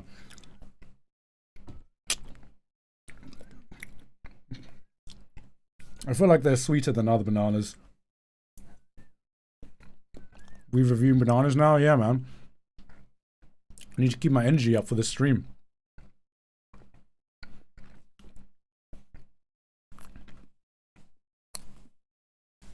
Look, I'm sure we're gonna be intaking a lot of sodium in the next hour or so. So I need to get my potassium up. Average Connor stream. That's not a banana. That's a banana. Your room reminds me of 2010 gaming room. Yo, why are you gonna call me out like that, man? Look, I need the soundproofing, okay? I need it. We need it in Thailand. It's gonna be echoey as fuck without the soundproofing.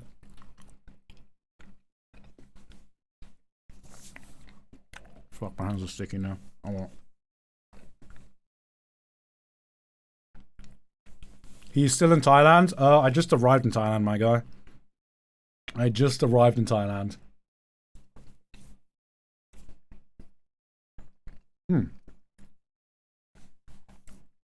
Is your background a green screen? No. This is real. This is real.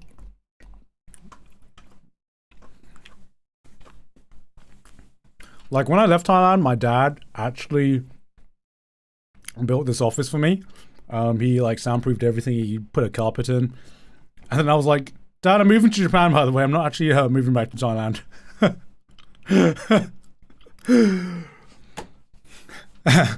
So I'm glad I finally got to use the office that he built for me.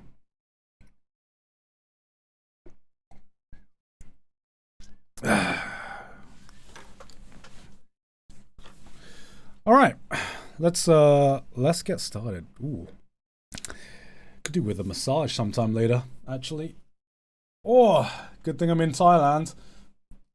Oh. Why does your background look so fake? Why does it look fake? I don't know. Does it look fake? It's a real background. Come on, this is a real sofa, guys. Come on. It's right there, Minecraft background. No green tea. Ah, it's the green tea. It's the green tea. Not enough weeb. Not enough weeb shit in this, obviously. All right. God, I miss my stream deck. Because having to change this manually is so finicky. All right, there we go. All right. So, they've done Kotaku have done a list of the best 30, not 20, 30 anime of the decade. Now, I don't know why they chose a decade, considering we're like almost a quarter of the way through this decade. So I don't know if they did it in the 2010s or if it's just the previous 10 years. But we're going to have a look. I'm sure we're going to figure it out anyway. One thing I will say. Making bets. Taking bets right now. Where's Demon Slayer going to be, guys?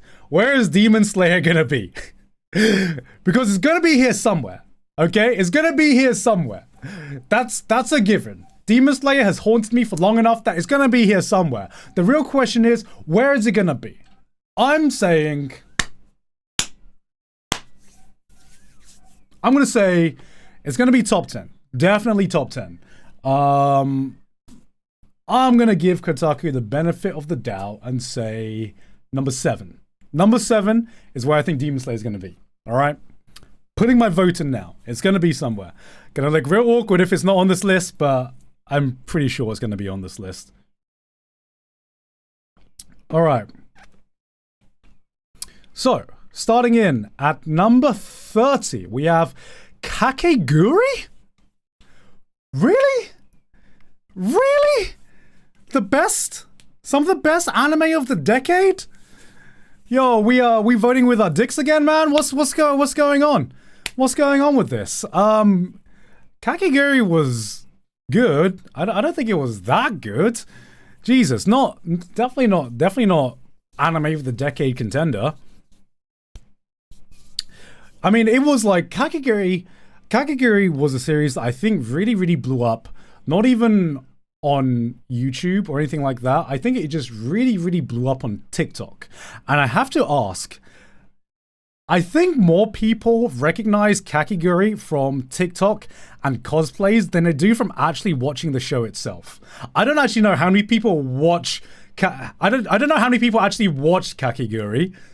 But I know a lot of people recognize Kakegurui, man. A lot of people. There are a lot of people who are horny. That's all I'm saying, guys. That's all I'm saying. I don't. I recognize it from the Dojins. Cultured man, right there. Cultured man.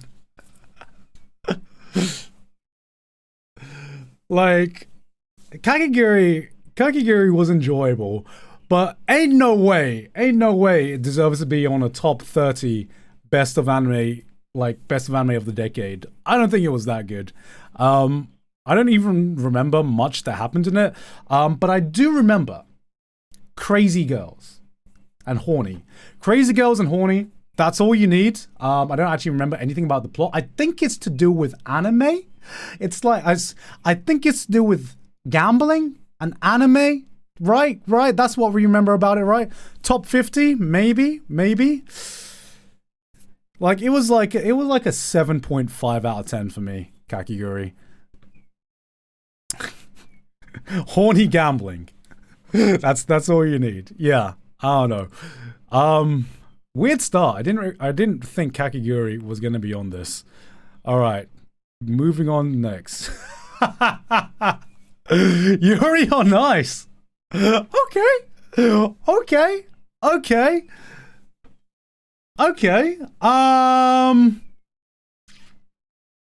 You know what? I'll allow it. Why not? Remember the first Crunchyroll Anime Awards, anyone? Anime of the Year? Best Animation? Best Couple? This was the OG Demon Slayer, man. This was the OG Demon Slayer. This before it was the Demon Slayer Awards, it was the Yuri on Ice Awards. Anyone remember that? I mean, I think Yuri on Ice is a good show. And I think round about 30, actually, you know what? 29, that's not a bad shout for it. What was it? I'm trying to remember. I think one thing that brings it down is that it had really, really good animation at points. But I think at that time, because Mappa tried to do so many ice skating scenes, the animation quality really, really dipped midway through the series. It had some pretty bad animation at points compared to what it initially did. But overall, it was a good show. I think it would really have benefited from a second season. But I'll allow it. I will allow it at 29. That's not bad for me. That's not bad. This isn't an L. This is, I wouldn't call it a W either, but it's not an L. Ain't an L yet. Moving on. ReZero. 28. Ooh, okay. Well, at least they recognize isekai. I think that's a little low, actually. I would argue that 28 is a little low. Maybe if it was just season 1, but season 1 and season 2, I think it deserves to be a little higher. I think 28 is a little bit low. I think it at least deserves like top 20. I think it deserves like top 20 at least. 28. That is very, very low. And come on, guy. Come on. I know I'm the isekai guy, but ReZero is one of the few W's that we have, all right? The other is Mushoku Tensei. We, as an isekai fan, we have 2 W's. That's it, okay? That's it. Please. Please. Give it top 20 at least, man. Come on. Eminence of Shadow. Hey man, I absolutely love Eminence of Shadow. I don't know if there's going to be anyone writing for mainstream journalists, mainstream gaming outlets who are rating Eminence of Shadow as highly as me. That's all I'm saying. But it is a W for me. Yeah, I mean, this is still early on. I'll give them a W for putting ReZero on, but it's like a lowercase W. It's a lowercase W, okay? It's a tiny W. It's a lowercase W. It needs to be top 20. Top 20. Lowercase W. All right. At number 27, we have My Hero Academia. Yo, okay. You know what? Chat. W. 27. That's a W. That's a W, man. We take those. That's fair. Surprising. Actually surprising that they put My Hero Academia this low. If you haven't seen the IGN list, half of the shows were shonen, and half of them were in the top 10. So, I think Demon Slayer... Demon Slayer is so on the mind. I can't believe I just said Demon Slayer. It's taken over my mind. Can never escape this.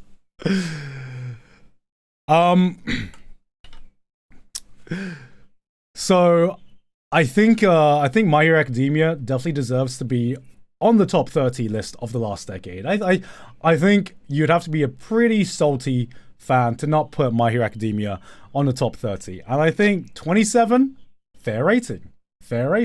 Season 1, still good. Season 2, still good. Season 3, still good. 4, 5, and 6, little bit mixed, but it definitely deserves to be on there.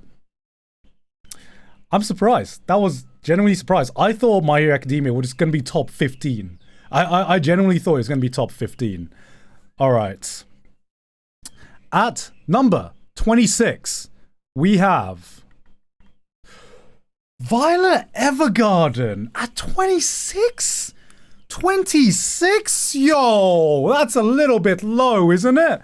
That's a little bit low. What? Who in chat said it's too high? Someone in chat said it's too high. Enhance. Violet Evergarden, I think, deserves to be top 20 at least. It's not my favorite anime of the decade, but it's still up there as one of the ones I've enjoyed immensely compared to some other shows.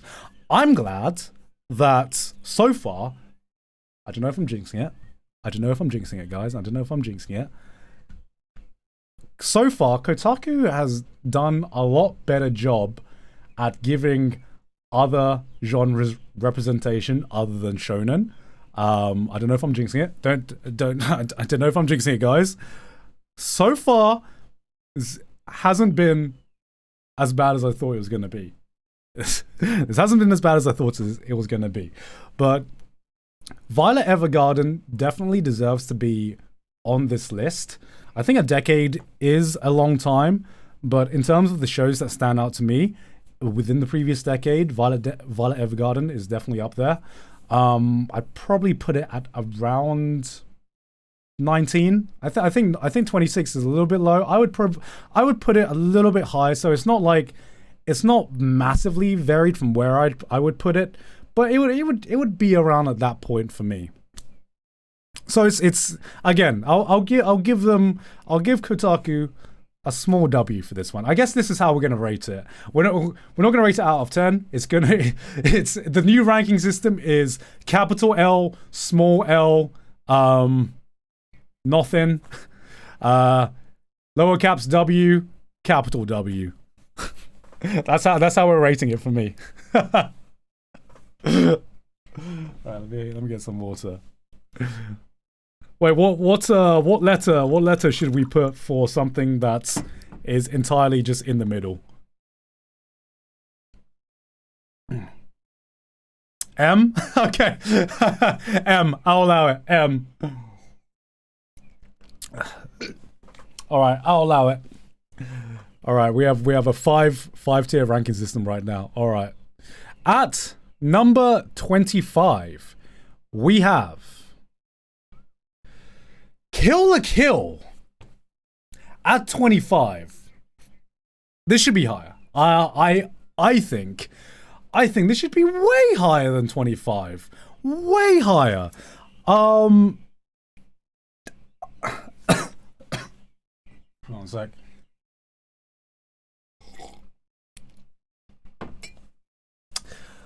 I think in terms of just what Kill la Kill did for the anime community, this was like Kill la Kill came out at a time when anime was nowhere near as popular as it is now, and it seems like Kill la Kill really just Kill la Kill was the show that put Trigger on the map, right? When people think about Trigger, they still think about Kill la Kill, right? Because you know, we had the team that came from Gainax, did Gurren Lagann, and this was their first massive hit anime. And Kill la Kill had such a big influence on the anime community for its time. I think it would have a less of an impact as it is now, because the anime community right now is so much bigger. But for its time in 2013, I believe, it had such a massive impact because everyone watched Kill la Kill if you're in the anime community. Everyone had an opinion about Kill la Kill, and I still think it's some of Trigger's best work. Honestly, I still think it's some of Trigger's best work.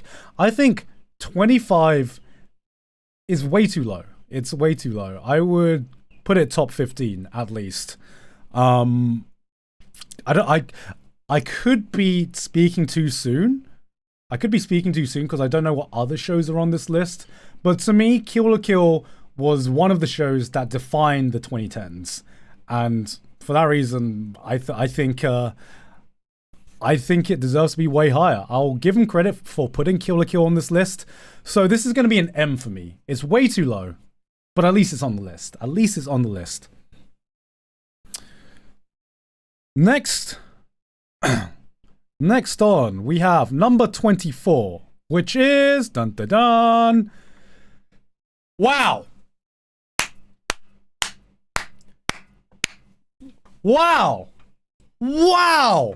Kotaku watch anime! Wow! Oh my god! They put Space Dandy on here? Oh my god! That was an unexpected W. Oh shit! Oh my god! Oh, what's going on at Kotaku? Yo, chill! Yo, daddy, chill! You know, gaming journalists aren't allowed to get W's, man. What the hell? I think Space Dandy is one of the most underappreciated animes of the 2010s. I think a lot of people did not end up watching this fully, and I didn't for the longest time, and then I've gone back to rewatch it, and I think it's a show that has aged wonderfully.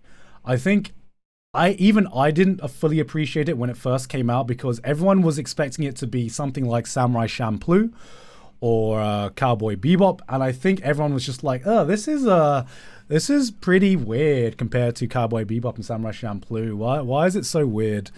But I think now that more time has gone on, it's definitely one of the most unique animes that aired out in the 2010s.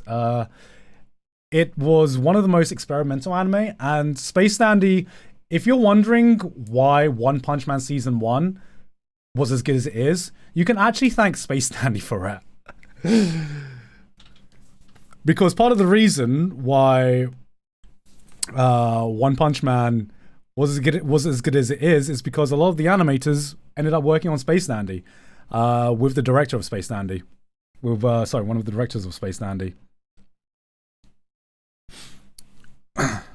They walk so they can run. Yeah, is this how big of a W? You know what?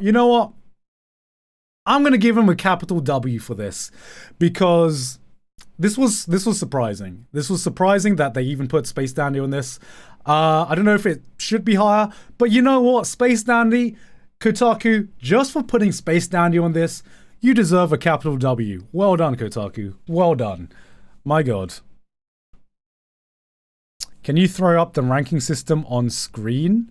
I don't know how I would be able to show that on screen. But hey, if you're watching this on YouTube, you can probably see this on screen anyway, right?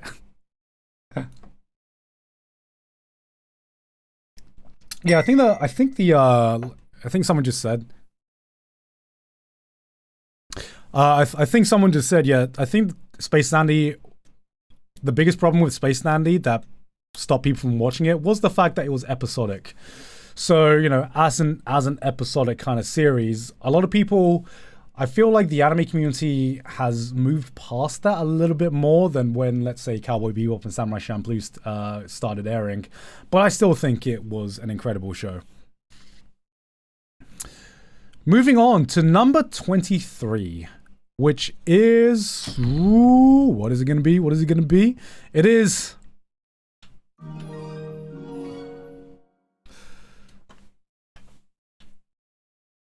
Thank you very much for the 5 gift subs. You picked a nice time for that. No. No. No. No. No, no, no, no, no, no, no, no, no, no, no. Erased. I don't even think it should be on this list. Yo, there's so many W's in chat here. There's so many W's in chat. What's going on? Did people actually enjoy Erased? Did people actually think that the ending was good? What's going on? Oh man. All right. With how many W's there are in chat right now, I'm gonna throw in the hot take. All right. I think mostly I don't believe the ending matters too much when it comes to the ending always. Let me rephrase this.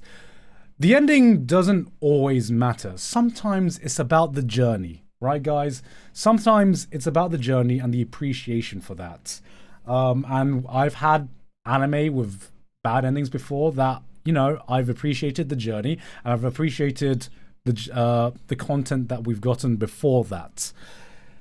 Erased, I thought was an awful ending. But I think the biggest thing that brings this down to me is the fact that it is a mystery. And in the type of genre, especially when it's a murder mystery, when it's that kind of series, I would say the ending is paramount. Because it doesn't matter how good it is previously. The whole point of a mystery is that it delivers with the mystery aspects. And you can build up this mystery all you want, but if you fail to deliver, and in Erase case, if you actually just completely drop the ball, then that just means everything. I kind of feel like I just wasted my time watching everything beforehand. So that doesn't make me appreciate the earlier episodes leading up to the mystery. So I enjoyed Erased up to episode 9. I think episode 9, and then I just didn't like the review at all, and I thought the ending was I have a lot of issues with the ending. OP's good though. The OP's good. Basically a Naruto opening, but the OP's good.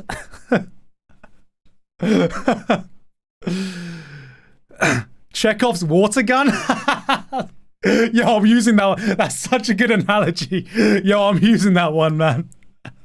I am using that one.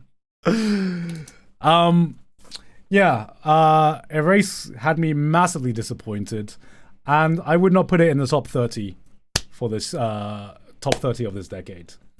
That's an L from me. Is it a massive L? I'll say it's a small L for me. It's a small L. Moving on to number 22, which is Haikyuu. Ooh, that's a bit low. That's a bit low. That's a bit low. I think Haikyuu top 15. It is far too low. I did expect Haikyuu on this list. It's not surprising that it's on this list at all. I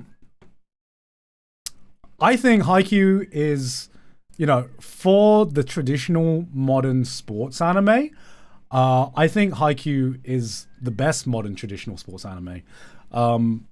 Discounting things like Ping Pong, which I feel is more of a life anime than anything like that.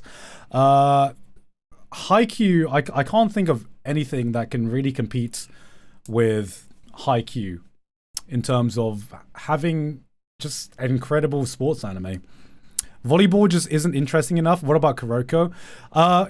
Before Haikyuu Season 3, I probably would have put Kuroko and Haikyuu about on the same level. But holy shit, Haikyuu Season 3 was so fucking good. Blue Lock, nah. Blue Lock ain't there yet, man. Blue Lock is fun. Blue Lock is fun, but I think Haikyuu does... The Haikyuu character writing is really, really fucking good. I think it's one of Production IG's best sports anime they've ever done. The animation, when it needs to hit, absolutely hits. I think Haikyuu is just the more complete package. If I were to recommend, blind recommendation, someone's never seen a sports anime, I'd probably recommend Haikyuu in terms of trying to sell them on how good sports anime could be. I would probably recommend them Haikyuu. Aoashi clears Blue Lock. I mean, yeah, Aoashi and Blue Lock are two very different things. Ain't no way I would recommend the Slam Dunk animation. I would recommend the Slam Dunk manga. Definitely no way I'd recommend a Slam Dunk anime. That is not something I'd recommend. The only other anime I think that is really better than Haikyuu in traditional sports anime is Hajime no Ippo. Hajime no Ippo is the GOAT for me in terms of sports anime, but Haikyuu is still absolutely amazing. Moving on to number 2021, number 21, which is it is Promised Neverland at I didn't rate this one. Well, what would I rate this one? I'll rate this one a mid. It's Haikyuu at least is on the list. I expected that. It is too low, but at least it's on the list. It's an M for me. It's a mid. I'm neither unhappy nor am I happy. All right, Promised Neverland's. I'm gonna guess that either they didn't watch season 2 or they just pretended that it doesn't exist, because ain't no way season 2 deserves to be anywhere near this fucking list. You're like, I Promised Neverland, I only see season 1. What's a season 2? The season 2 doesn't exist for me.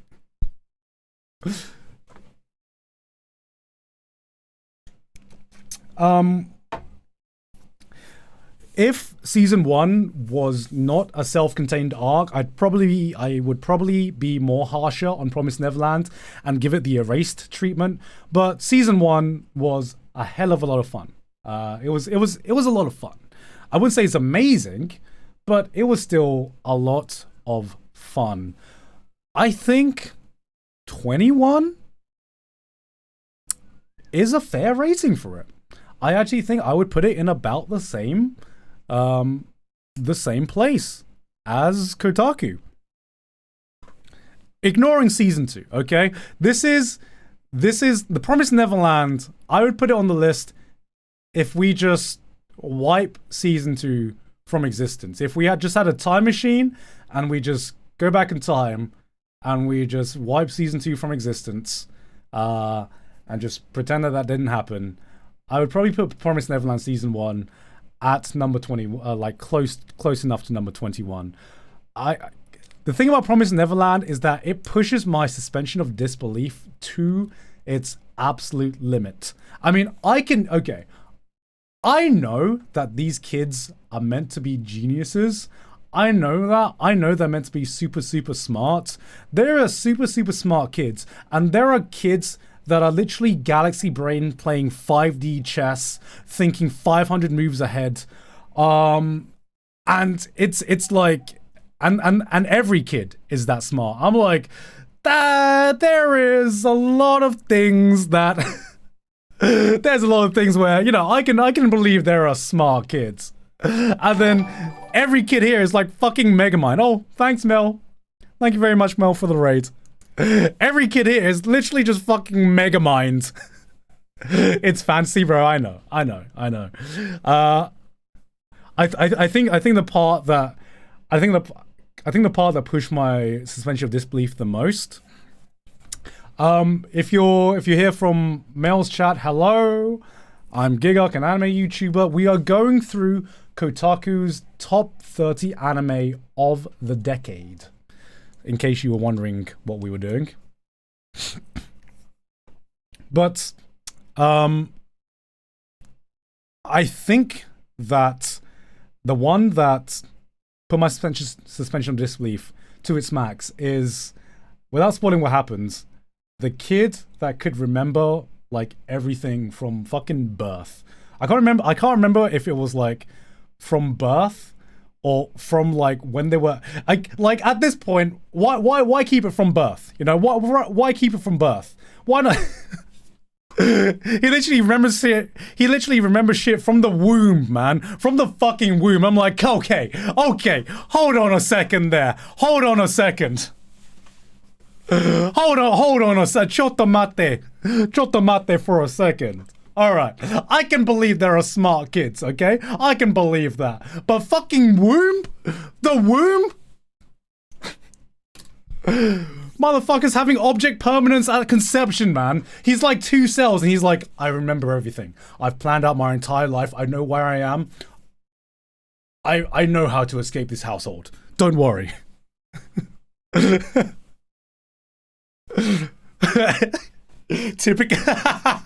Typical Asian family.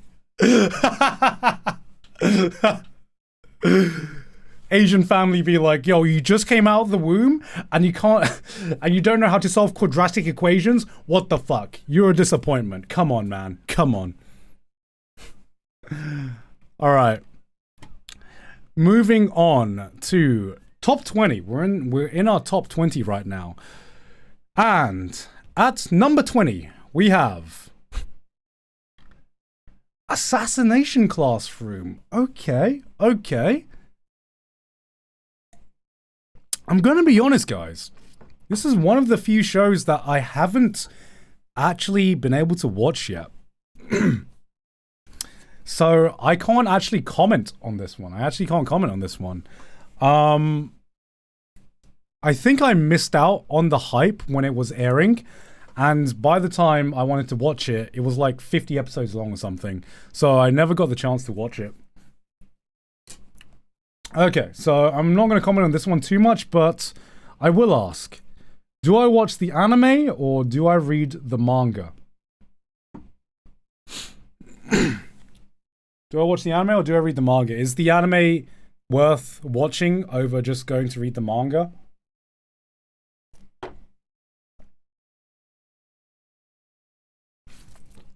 Damn, this is almost half and half. Fucking, I'm getting a bit hungry actually. Getting a little bit hungry right now. I'm wondering what's for lunch. Anime is good. The anime is good. Okay. I'll probably go back and watch it. It's been on my to watch list forever, but I do genuinely want to watch this. This and Fullmetal Alchemist, right? This and Fullmetal Alchemist. No, genuinely, I'll probably end up watching this before I watch Fullmetal Alchemist because I don't know if I'm gonna like this as much as I do Fullmetal Alchemist. All right, this one's an M for me. I have no opinion on this one. Moving on to number 19. We at number 19. Oh, what did the poll say? Okay, you think it's just right. All right. You think it's just right. I'll say chat gives Kotaku a small W for this. All right, moving on to number 19, Konosuba? Better than ReZero? Yo, you know what? That's a W for Isekai fans, man.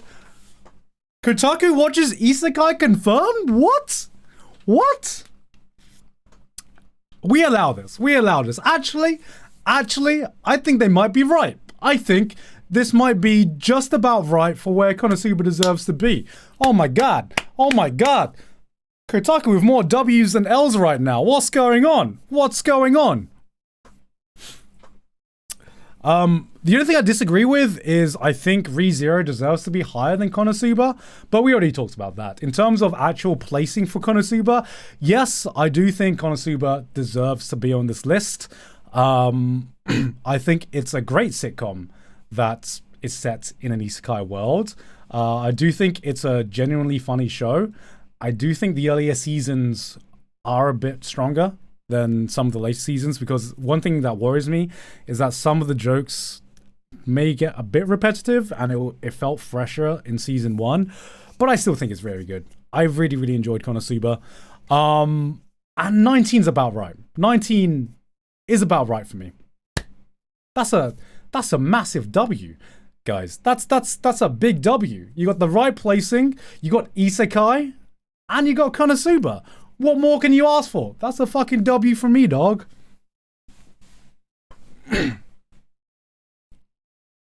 All right. Moving on to number 18, we have... No fucking what? What? What? What the fuck? No fucking way did they put Summertime Render on here. Absolutely no way. Yo, what? How is it that Kotaku remembered Summertime Rendering and every judge in the Anime Awards didn't? What the hell? How is it that a gaming journalist company has watched more anime than an anime company? Ain't no way. Ain't no way. Oh my god. Okay, let's you know what? I don't care. This is a massive W. This is the representation that Summertime Render did not get at the Anime Awards, man. I'm giving this one a massive W just for that. Fuck that. I do think it's a little bit high. I think recency bias might be playing into it. I don't think it's in the top 20 of the last decade. At this point, I don't even care. I don't even fucking care. I'm just happy that it's on there, man. I'm just so happy that it's on there. If I were to put this on there, it would be like near the bottom, I think. It would be like near the bottom. It would be like 29 or something. It was good. It was very good. This is what I wanted Erased to be. All right. This actually built up its story, built up its mystery, and I think for the most part it delivered. It delivered, man. It delivered. It's a mystery that it wasn't like mind blowing or anything like that, but at least it fucking delivered. This should be where Erased was. Unironically. Yes, I'm happy that this is there. Oh man. Kotaku, what the hell? This has been very surprising so far. This has been super surprising. Kotaku base when it comes to anime? Question mark? Alright, moving on to number 17. Golden Kamuy? What? Actually, what? Yo, okay. Okay.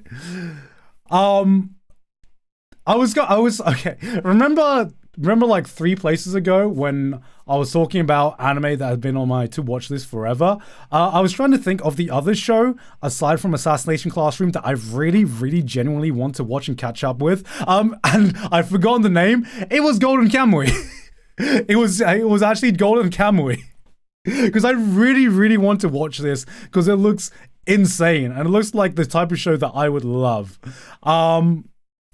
But I was probably not going to watch the anime. I was probably going to read the manga. But the fact that it's on this list is impressive. It's absolutely impressive. You know, I've only seen clips of Golden Kamuy, and I've only seen out of context things with Golden Kamuy. It's one of those shows that I already know I'm gonna love. I already know I'm gonna vibe with it. It's more of just fucking getting the time to get out and read it. You know what? I might do that in Thailand. I wanted to read Golden Kamuy for a long time, and I might just do that when I'm in Thailand. Kotaku watches more anime than Gigak? Yo, what's up with that? How am I losing to Kotaku right now, man? How the fuck does it have so many seasons? Okay, sometimes there are shows that get like 5 seasons, and you're like, how the fuck does this have so many seasons?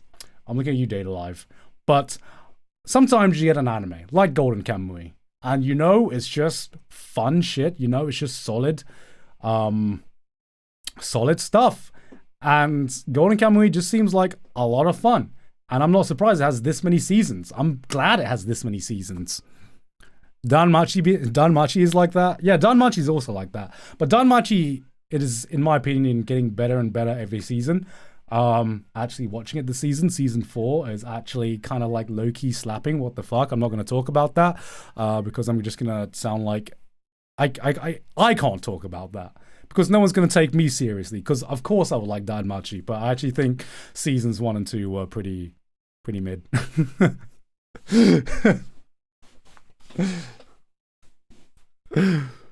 But that's my opinion. That's something separate. Golden Kamuy, even though I haven't seen it, if I did see it, I know it's one of those shows I already know I'd put on with this list. I'll give that one a W. Moving on to number 16. Chainsaw Man at number 16. Okay.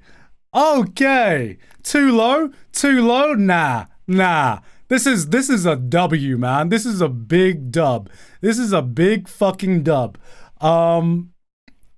This is placed roundabout right, I think. It might even be too high. And this is based purely just on season 1. Purely on season 1. This is based purely on season 1.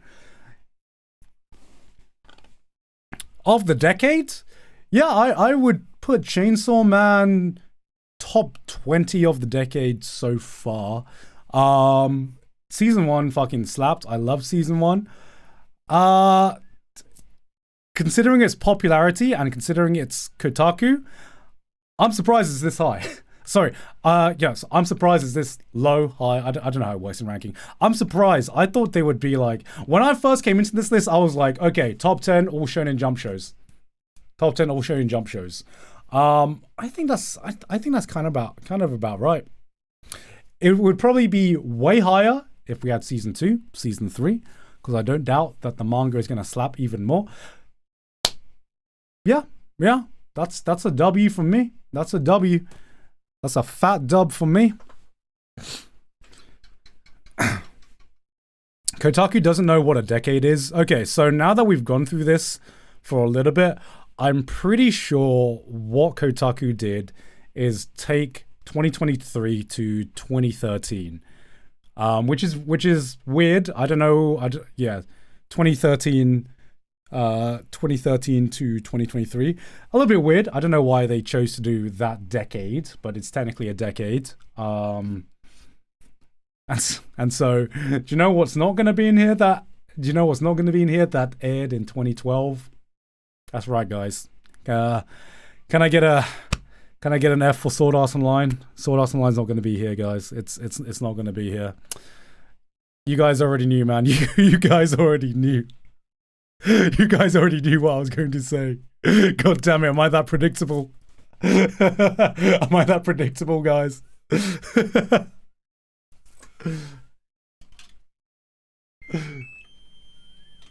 Oh, it's getting pretty hot in here. Getting pretty hot and bothered. Okay, but yeah. Where was I? I have completely lost my train of thoughts.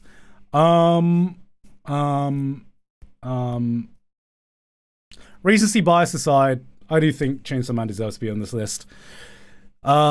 Moving on to Number 15, getting in the top 15 now. Getting into big boy numbers. No fucking way they put Odd Taxi on here. Ain't no way! Ain't no way! What is going on? How is Kotaku this based? What? What? They watch Odd Taxi as well? Oh, this is an insane W. Insane W. Oh my god. Too low still? I think, from what I think, top, I think it's just, Ghost wrote this for sure. Yeah. Actually, guys, this is just me to suck my own dick, obviously. This is just all my picks. I don't think it's too low. I think it might be just a tad bit higher. I think Odd Taxi is just outside of top 10 material for me. Just outside of top 10 material, but it's still up there. I would put it at like maybe a number 10 actually. Maybe a number 10. Like probably a number 10 for me. Odd Taxi. But I'm just happy that Kotaku actually watched Odd Taxi and put it up there. I still don't think enough people watched Odd Taxi. It's still one of the most compellingly written shows of the last decade. And not many people watch it because it was an anime original and the art style's weird and it's got animals in it. Why would I want to watch an anime about animals? I think that I'm so happy that Kotaku put this on this list. This is a fat W for me. A fat W. A big W. Alright. Moving on to number 14. We have... Holy God. Oh my God. Ranking of Kings? Ranking of Kings? Yo, King. Pop off, King. Keep popping off, man. Keep popping off. Yo, keep... Kotaku, man. Keep popping off. Yeah, I think Ranking of Kings deserves to be up here. I think I didn't like the ending of Ranking of Kings, personally. I think the second half was not as strong as the first half, but it's still a really damn good show. It's still a damn good show. And like I said before, it's not all about the destination. Sometimes it's about the journey. And I really, really enjoyed the journey to Ranking of Kings. I think it might be a little bit too high. I personally put it at like about number 20. Number 20, number 19. Ending was good. I've said many times on this stream on Twitch why I didn't gel with the ending. But that didn't mean that it suddenly became a bad show for me. I still think that it's still a very good show. I put it around about 20-ish for me. What would I give this? I will give this a small W. I'll give it a small W because I do think Ranking of Kings deserves to be on this list. I personally think it should be a little bit lower, and I think recency bias is playing a little bit of a factor, but I definitely feel like it should be up there. Moving on to number 13, which is Spy Family. Too high. Too high. Too high. Yeah. Yeah. It's good. It's good. It deserves to be on this list. Way too high. Way too high. It's an enjoyable show, but just way too high. I would, I don't know if I would put it at top 20 right now of the best anime of the previous decades, but it's enjoyable. It's enjoyable. It's top 25. Like, how much do you guys enjoy Spy X Family? I'm always curious how much people like have a personal attachment to Spy X Family, because to me, I watch Spy Family and it's just consistently good. It's never bad. It's consistently good, and it's consistently a feel-good show that will always deliver in its feel-goodness. And but it's never like, yo, this is a fucking banger. This episode was a banger right there. It was consistently just a good show for me.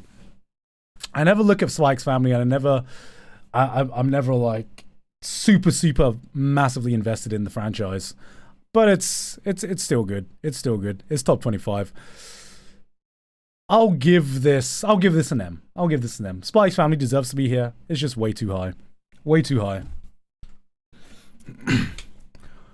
Moving on to number 12. We have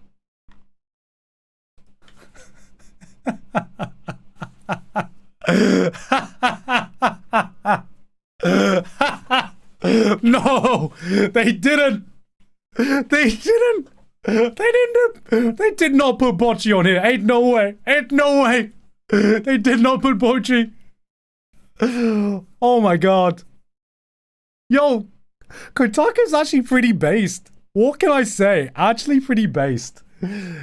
This is a fat W. This is a fucking fat ass W. Holy crap. This is a fat W. I think it's about right. I think 12 is about right, just because I don't know if there are. I think this is the first I was going to say Spy X Family. I think this is the first slice of life I've seen on here.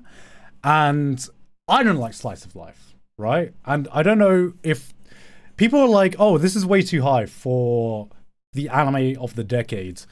And personally, I think Bocce the Rock was my favorite slice of life of the previous decade. I can't think of another slice of life that I enjoyed more than Bocce the Rock. And I don't like slice of life. I don't like slice of life, so that should say a lot. Dragon Maid, oh yeah, that was... What year was that? What year was that?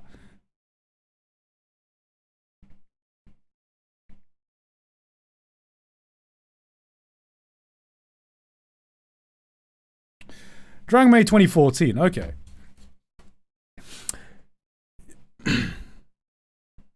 Would I rate Dragon Maid over Bocce? I mean, personally, in terms of pure production value, I probably would rate it over Bocce. I still personally prefer Bocce. So, I think... Oh, shit. You saying Dragon Maid has really fucked up my rating system. Why you gotta do that, man? Why you gotta do that? Eurocamp? Nah, Eurocamp I don't like more than Bocce. I still liked Eurocamp. I still liked Eurocamp. Alright. If Dragon Maid isn't higher than Bocce, then something has gone wrong. But Bocce definitely deserves to be on this list. If there's no other slice of life, I would put Bocce... I'll give this a small W. I'll give this a small W. Because of recency bias. Recency bias, bro? Nah. Like, I can count on one hand how many slice of lives I've enjoyed. That's got nothing to do with recency bias at all. No matter how many years go on, there's not going to be many more shows that are added onto this list, my guy. Don't worry about that, alright? It's not recency biased. I'm biased against slice of life. That's the end all be all of that. Place Further Than Universe, I don't know if I'd even call Place Further Than Universe a slice of life, but that's my own opinion. That's my own opinion. Moving on to number 11. We have One Punch Man. Okay. Okay. You know what? I think it should be higher. One Punch Man season 1 is top 10, right? it should be top 10, right? Like in terms of season 1, the let me think about this. For a lot of people, One Punch Man put anime onto the map. It was the only real anime that could compete with Attack on Titan in terms of popularity. And I think it's one of the best showcases of just Sakuga and animation to come out of the anime industry. It is an absolute treat for the eyes, and you might not like the story that much, but in terms of what season 1 did and just how much of an achievement it was for animation, I think I might just put it at number 10. It's up there. It's up there. I guess 11's about right.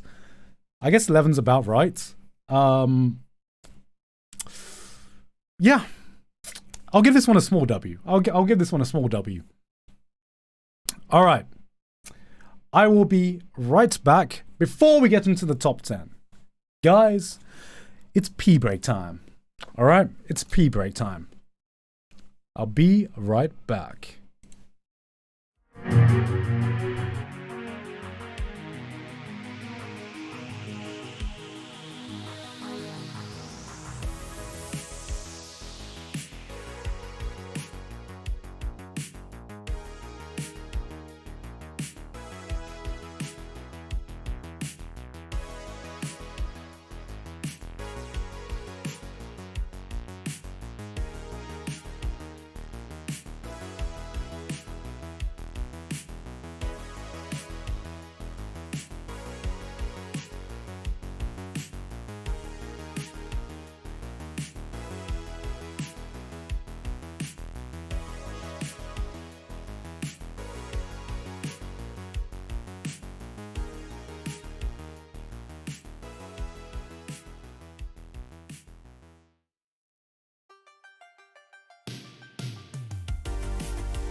Sorry if you were jamming out to that.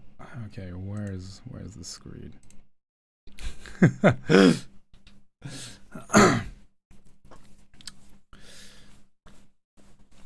Stop drinking too much dang water. Give your kidneys a break. I can't, man. I can't. I just love drinking. Did you wash your hands? Of course I washed my hands. Cup? อ๋อยังไม่เสร็จครับยังไม่เดี๋ยวกิ๊กกินกิ๊กยังไม่กินครับกิ๊กยังไม่กินครับเอาน้ำอีกได้เปล่าครับครับขอบคุณครับ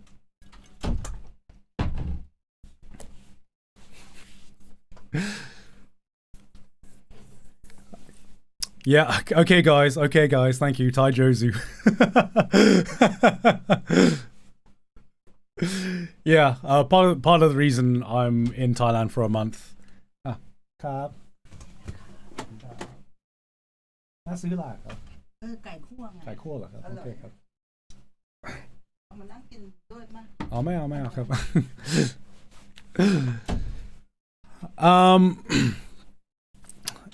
yeah, part of the reason I am in Thailand for the next month is just because I want to be a bit closer to family for like a short while. Haven't had a chance to really be close to my parents for like many years thanks to COVID. So part of that reason, yes, I'm currently living with my mum, chat. You know how it is. You know how it is.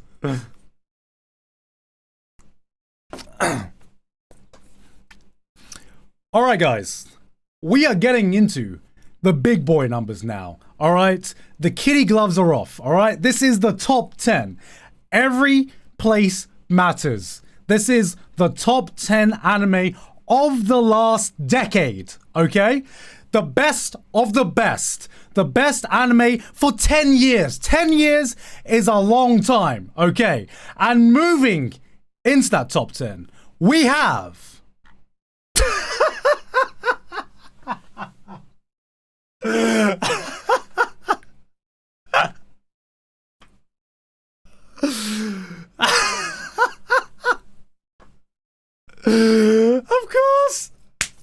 Of course it would be.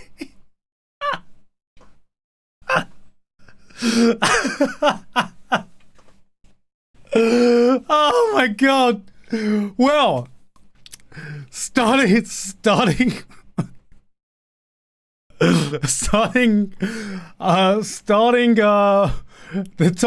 number 10th best anime of the year is Demon Slayer. You know, I was pretty close actually. I was pretty close.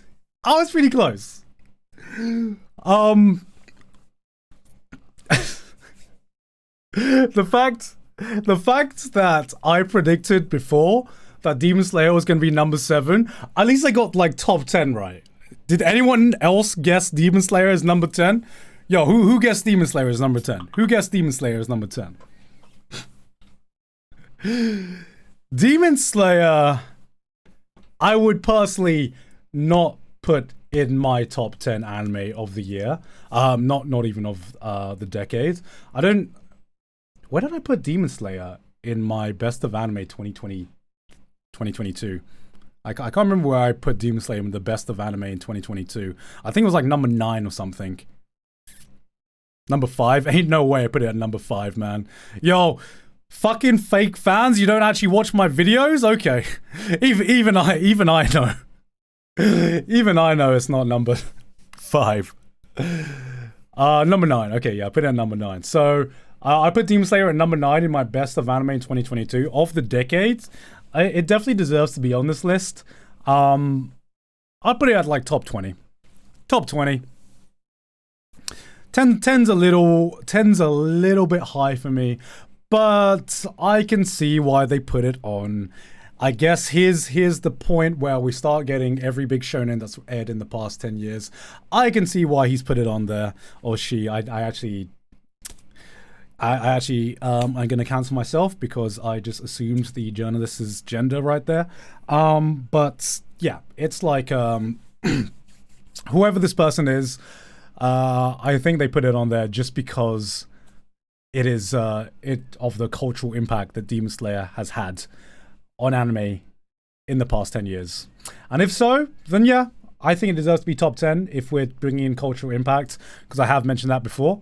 I think Demon Slayer has been a worldwide sensation. I think Demon Slayer has played a massive impact in spreading anime to a more mainstream audience, and it's been breaking records left, right, and center. So yeah, I think Demon Slayer deserves to be on this list. I personally wouldn't put that high myself. I'll give this one an M. Actually, I'll give it an M. I'll give it an M, which is more than I thought. If it was like number 5 or something, it's like an L. It would be an L, but it's not too much higher. It's not too much higher. I'll give Demon Slayer that. Number 9. We have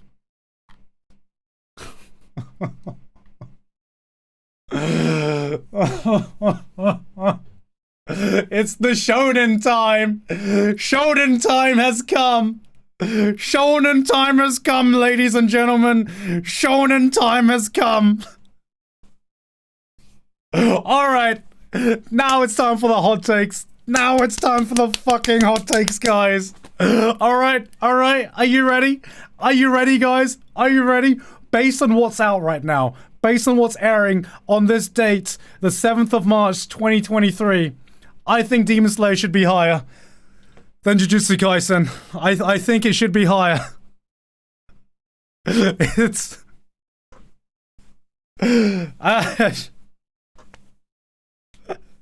is... I am now waging war against every shonen fan, man.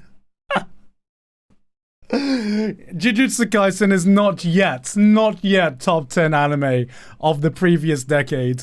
I think Demon Slayer has, you could argue that Demon Slayer has done so much for anime, and you know what? It's some of the best animation. It's definitely some of the best animation that has aired in the previous decade. Jujutsu Kaisen has not reached that stature yet. Maybe when we get to the fucking Shibuya arc, which I keep hearing about, maybe then, but... Come on, guys. We ain't there yet with Jujutsu Kaisen. We are not there yet. It is not top 10 of the decade yet. It's good. It's good. But when we get to the Shibuya arc, though, see, I don't even read the manga, and I know the Shibuya arc fucking slaps. You know. I feel like people like to vote for Jujutsu Kaisen because they read the manga. They're like, yo, the Shibuya arc though, the Shibuya arc. The movie was great. The movie was alright. It was alright. It was enjoyable. It was alright. It didn't change my opinion on Jujutsu Kaisen. Still prefer the Hanami fight over anything in the movie.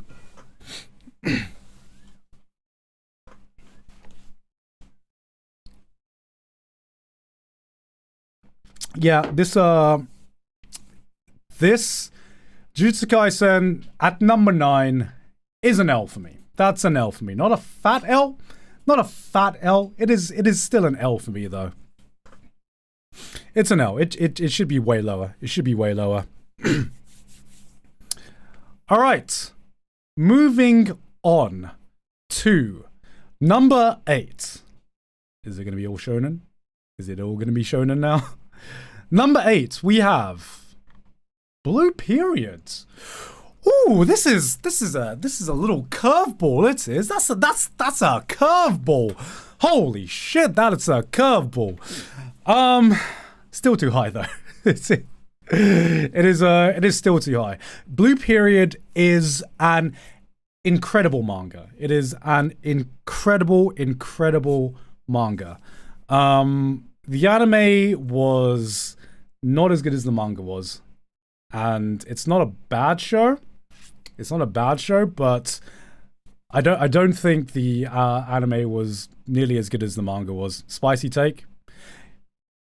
Yeah, might be a spicy take, but it is definitely my take. I don't. If we're judging from anime alone, then I think it's too high. If we're judging from everything the manga has, like, I can't remember where. How many people here have actually watched Blue Period?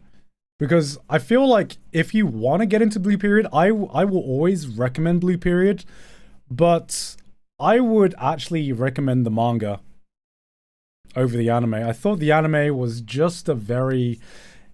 I mean, it was alright. It was alright. I personally would have just read the manga, for me personally. I don't even know if I would put it on the top 20 of the year. Maybe like high 20s. No, not high 20s. Maybe like high 10s, high teens, maybe. I don't know. The anime felt like a little bit rushed to me. the anime felt rushed, and I don't even know if I'm being biased just because of how good the manga was.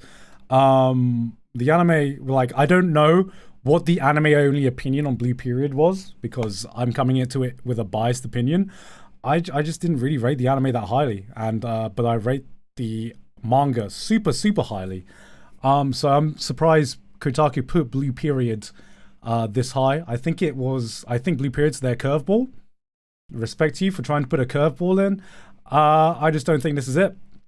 I think this is... I respect you for putting Blue Period on. I'm going to give this one an M.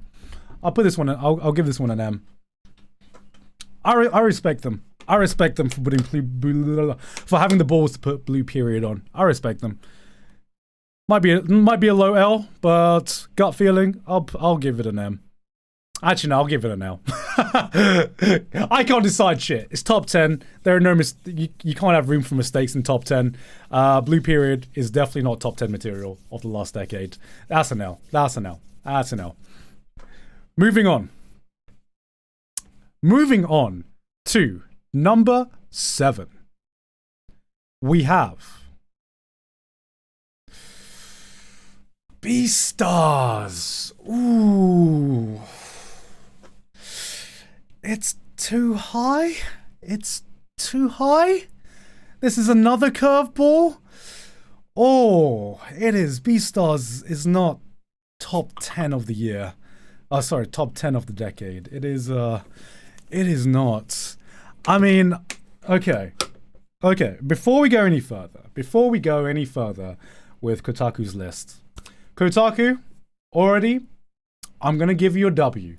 This has been far and beyond better than anything IGN have created when it comes to anime content. You are not even in the same category, right? And I can tell you this because I'm taking this list seriously, and I'm trying not to clown on this list, because I'm trying to compare it to what I would actually put on this list, which is huge respect. But this is too high. Beastars is too high. Beastars is not top 10 of the decade.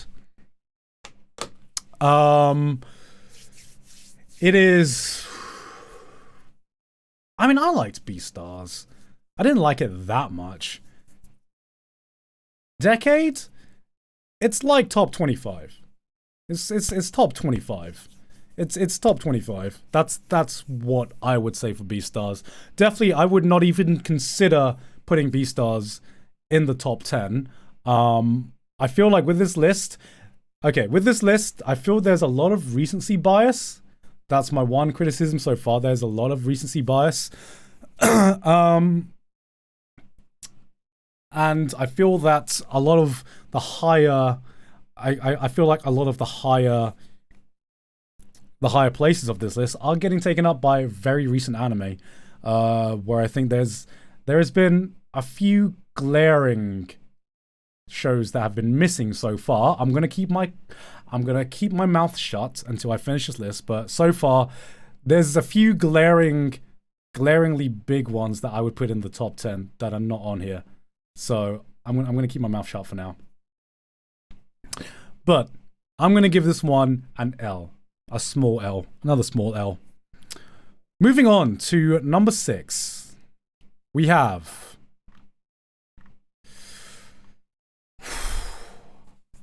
Oh,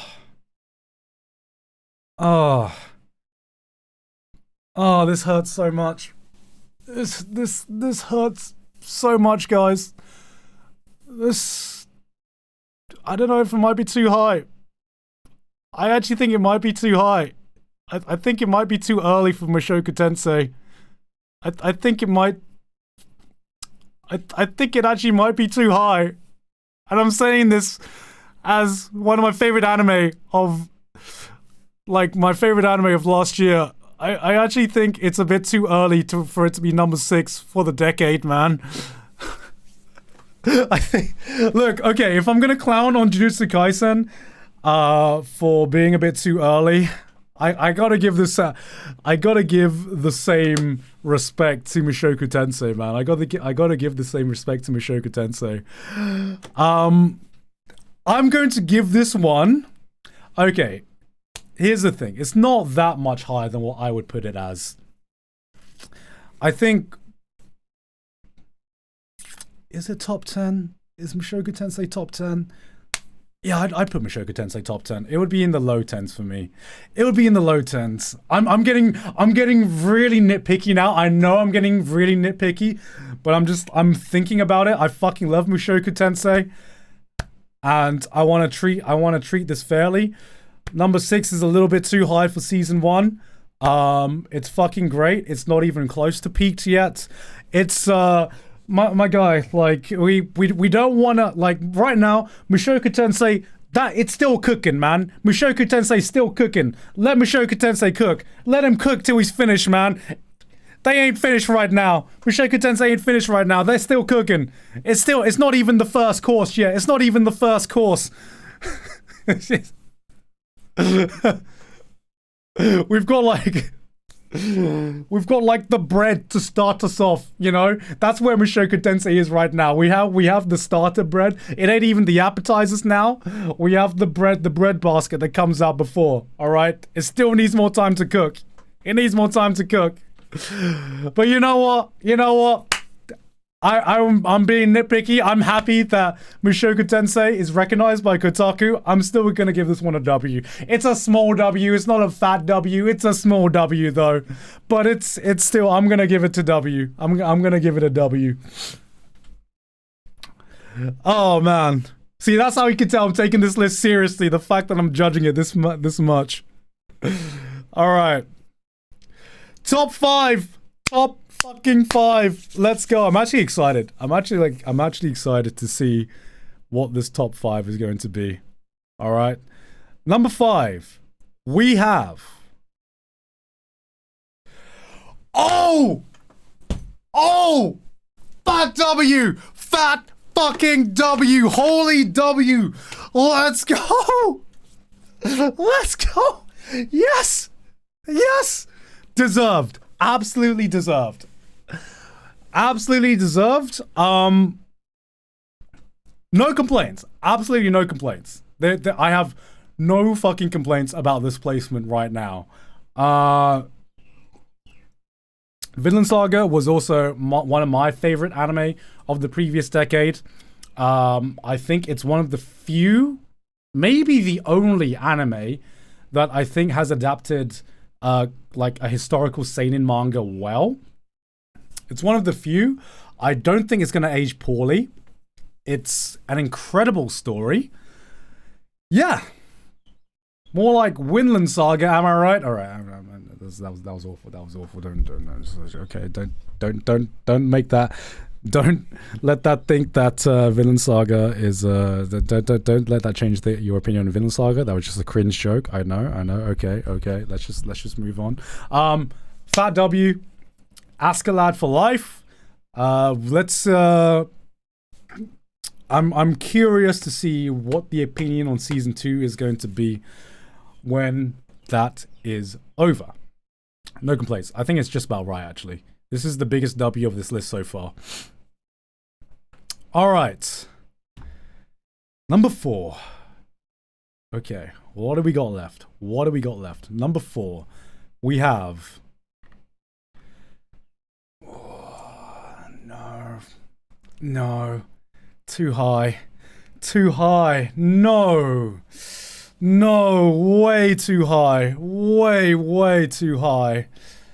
It's top 15, not top 5. Not top 5. It is no. I'm sorry. You were this close. You were this close, Kotaku. You were this close to getting a perfect top 5. Oh no, this is I mean, I really liked Cyberpunk Edge Runners. It was my number 3 show of last year. But in terms of best of the decades, this is I feel massive recency bias. I feel like people are going to remember Cyberpunk Edge Runners. I don't think it is going to be one that is remembered as fondly as some of the other classic shows that are going to be airing. Too early and auto lose? No. What I mean by too early is that when you're, let's say, adapting a manga, and you know that some of its highest peaks are going to come later, then I feel a lot of people hold a lot of franchises very highly simply because they know the potential of how good it can be. This is true with Jujutsu Kaisen. This is true with Chainsaw Man. You know, this is true with a lot of highly popular manga. And they don't judge what's been released so far. You know, they see it as Jujutsu Kaisen's amazing because we got the Shinjuku arc, or Chainsaw Man's amazing because of some of the later things that happen. Same with Mushoku Tensei. Heard a lot of things about the different turning points. I haven't heard any spoilers, but I heard shit gets fucking insane in different turning points. So, Shibuya arc. All I ask for is Kagaya in top 5. Kagaya. Hey, my favorite anime, Kagaya. Kagaya, my favorite anime of all time. All right. All I'm saying is Domestic Girlfriend #1. Who's with me? Guys, who's with me? Domestic Girlfriend, best anime of 2020, best anime of the decade. Guys, who's with me? Who's cooking with me? Who's cooking with me, guys? There must be somebody. All right. Top 3. Don't throw. All right. I'm actually cheering for Kotaku now. I never thought I'd do this. I'm actually cheering for Kotaku. All right, Kotaku, please don't throw. Don't throw, Kotaku. You're doing so well. All right. Number 3. We have. Oh, he's not throwing. They're not throwing. Yo, W. I won't hear it. I won't hear this. Attack on Titan deserves to be top 5. I will not hear anything against this. Attack on Titan has been one of the few anime that is so popular, so hype, and it meets the hype, okay? Attack on Titan has continually improved and gotten better every season. It's gotten more interesting. It is so insane that season 4 is basically a different show from season 1, and it felt completely natural.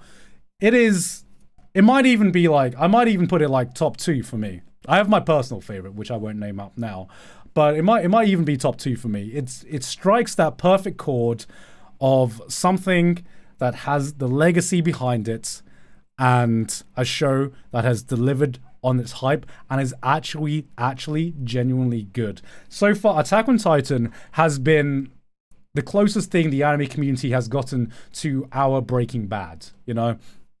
Everyone's going to be watching the final season very, very closely. And whether it's good or whether it's bad, it is going to be something that is going to be talked about for years to come, all right? That's how much of a cultural influence Attack on Titan has had on the anime community itself. Breaking Bad, yes, I did use that analogy just because of how much of a cultural impact Breaking Bad has had on the mainstream, TV media culture. Attack on Titan has been the closest it's been for what we've had with the anime community, and I stick by that. I'm not talking about quality. I'm just talking about just the general influence.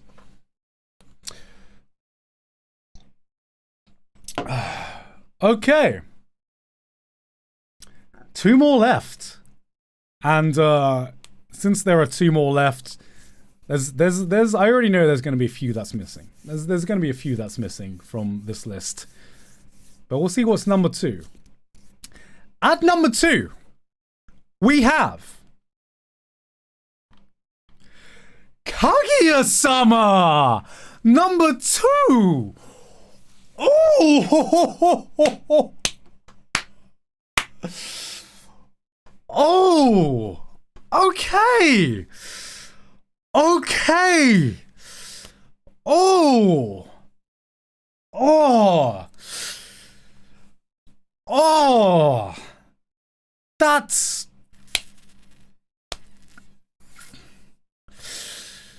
I'll allow it. I'll allow it. I'll allow it. You know what? Kaguya-sama is top 2 romances of the last decade. Top 2 romances of the last decade. Is it number 2? Personally, for me, I think it's a little bit high. I would not put it at number 2. I would not put it at number 2.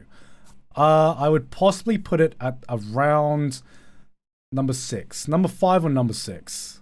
I think there is one romance that could rival Kaguya-sama, but that is a romance drama.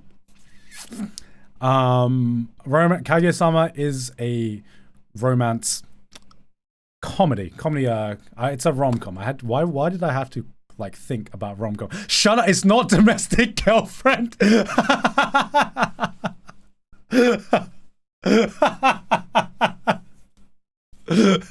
Guys, come on, guys. It's not Domestic Girlfriend, guys. It's actually Rent-a-Girlfriend. Rent-a-Girlfriend is, in my opinion, like one of the greatest romance anime ever made. Okay, it does things that I wanted to see how long I could go for.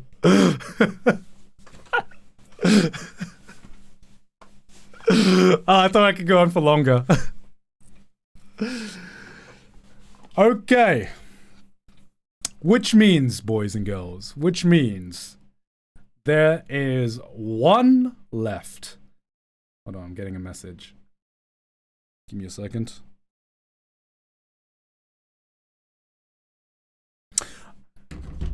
Which means, boys and girls, there is only one left. And you can take your bets now what it is going to be. And I have one show that I think is my number 1. And you know what? I'm not going to reveal it. Because Kotaku's number 1 anime of the decade is... Let's go! Let's go, baby! Oh, what a fat W! The fattest W! Let's go! Yes, absolutely right. Mob Psycho 100 is the best show of the last decade. They are right. They are right.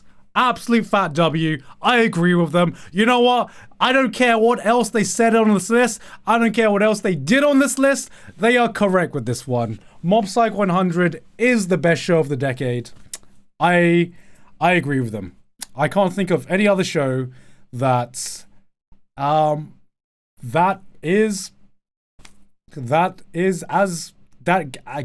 good of an adaptation as Mob did. It really is an adaptation that got everything it needed. It has amazing characters, amazing character writing. It got the premium treatment from Studio Bones. Who said too low? Who said too low? What the hell? You know what? You're right. Too low. Too low. Should be number 0. Should be number 0. Yeah, to me, I think Mob Psycho 100 is a modern classic. It's a modern classic, and I think it deserves that number 1 spot. And for that, Kotaku, you get a fat fucking W. Now let's talk about the L's. Let's talk about what's been missing from this list. All right. First of all, Made in Abyss didn't even make the list. BRB, breaking my own arm. I was going to say. Okay. There are some like travesties that did not, like, it's a travesty that there are some shows that did not make this list. Made in Abyss is one of them. Made in Abyss is easily should have been in the top 10, if not top 5.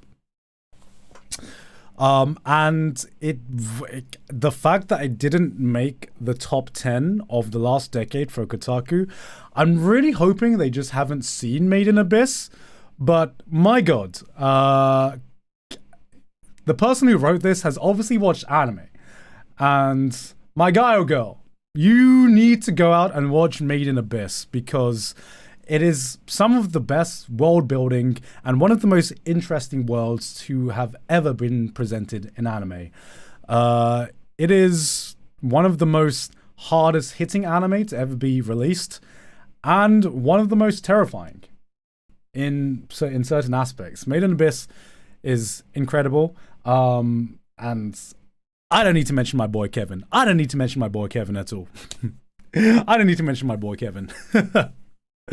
Tokyo Ghoul deserves a spot? Nah, yo, you capping, man, you capping. How much copium you smoking?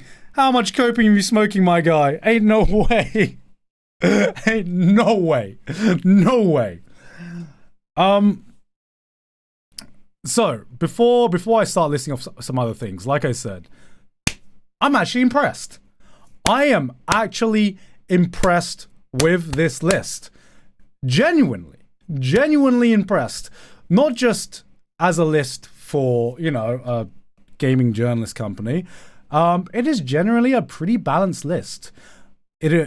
One thing that stood out to me is a lot of things got represented, a lot of genres. It wasn't just a shonen list like usual. We had some sleeper picks in there. I'm very surprised stuff like Odd Taxi got picked. No mecha. Unfortunately, I think I've said this before. I think 2020, the previous decades was just a little bit of a quiet decade for mecha.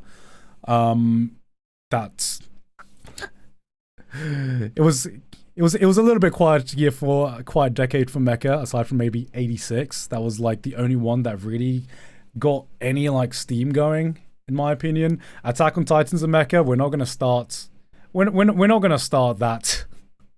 gonna start that argument. I think the best mecha in the last decade have been like the UC Gundam. Like the UC Gundam releases, and unfortunately, not a lot of people would have watched UC Gundam if they weren't already massive Gundam fans. I'm one of them.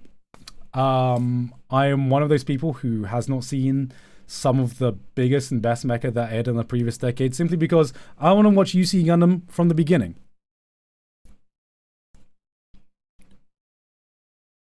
Recreators on this list, I would definitely put recreators on my personal list. Probably not if I was writing for a gaming journalism company, but it is definitely on my favorites. Gundam the Witch from Mercury, yo, it's not even finished, my guy. Gundam Witch from Mercury, yo, that's halfway cooked. That's halfway cooked. Let's wait.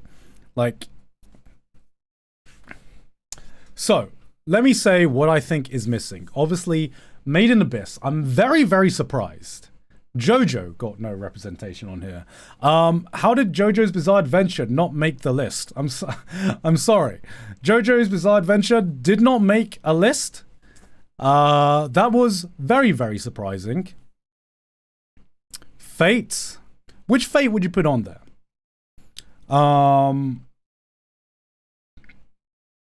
It depends on which Fate it is. Because my favorite Fate is Fate Zero. UBW, I would probably put on there at like the lower end, I think. Heaven's Feel, which one do I prefer more? Heaven's Feel or UBW? I don't know. I would have to think about that. Apocrypha was a lot of fun. I probably wouldn't put it on a list of best of the decade. Ping Pong the Animation. Ping Pong the Animation, I legitimately think, is one of the best sports anime to ever be made. It is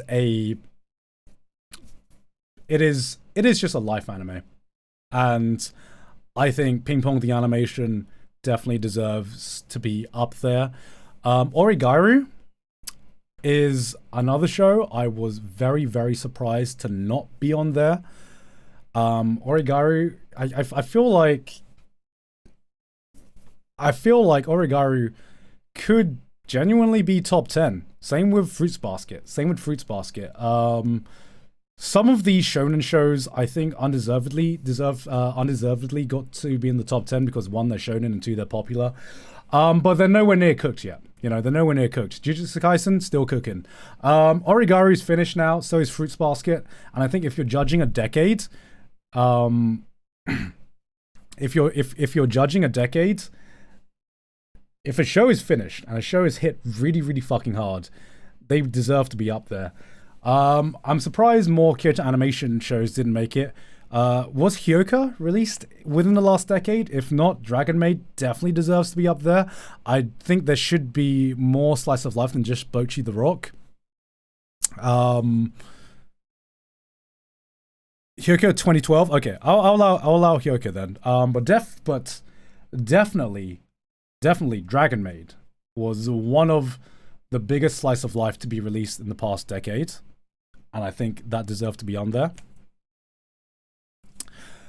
I think March Comes in Like a Lion is one where I have not watched, but if I was making a list like this, I know I would need to watch it before making the list, because it is something that I've not heard anyone say anything about aside from it's a masterpiece. It's absolutely amazing. Sangatsu no Lion, yeah. Like, I've not heard anyone say anything bad about it. And it's one of those shows where I would, you know, before making this list, I would make sure I would watch the list. In terms of personal preference, I would definitely put A Place Further in the Universe on this list. A Place Further in the Universe, some people called it a slice of life. And I think Place Further in the Universe is a slice of life in the same way that Ping Pong the animation is a sports anime. Yes, it's technically true, but it is technically true, but it is... I'd like it not in the same way I would like a usual slice of life or a usual sports anime. Clannad did not air in the past decade. Monogatari. What year did that air?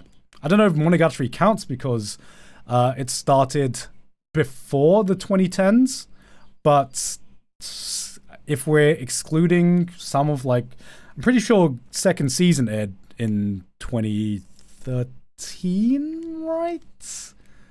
Monogatari second season. Okay, I'll discount that. Akame ga Kill Batu Mirai Nikki. Yo. Hey man, maybe if this was 2015 and I was 14 again, you know. Hey, why stop there? Guys? Why not put fucking Elfen Lied in there? Let's go. Let's put Elfen Lied in there.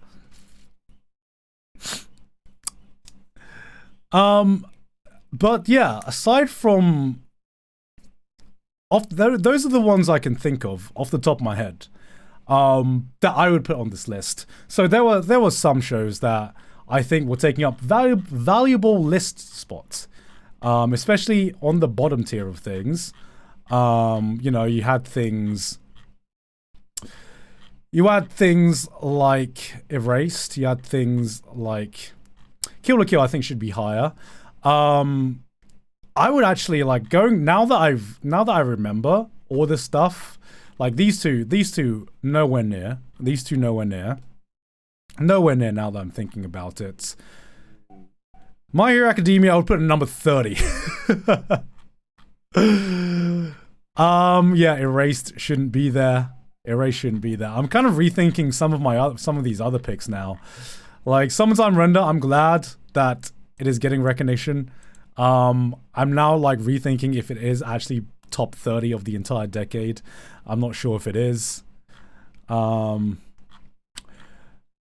yeah, like now that I think about it, Bocchi the Rock, yeah, that should be a little bit lower. Devilman Crybaby? Yeah, I would put Devilman Crybaby on this list.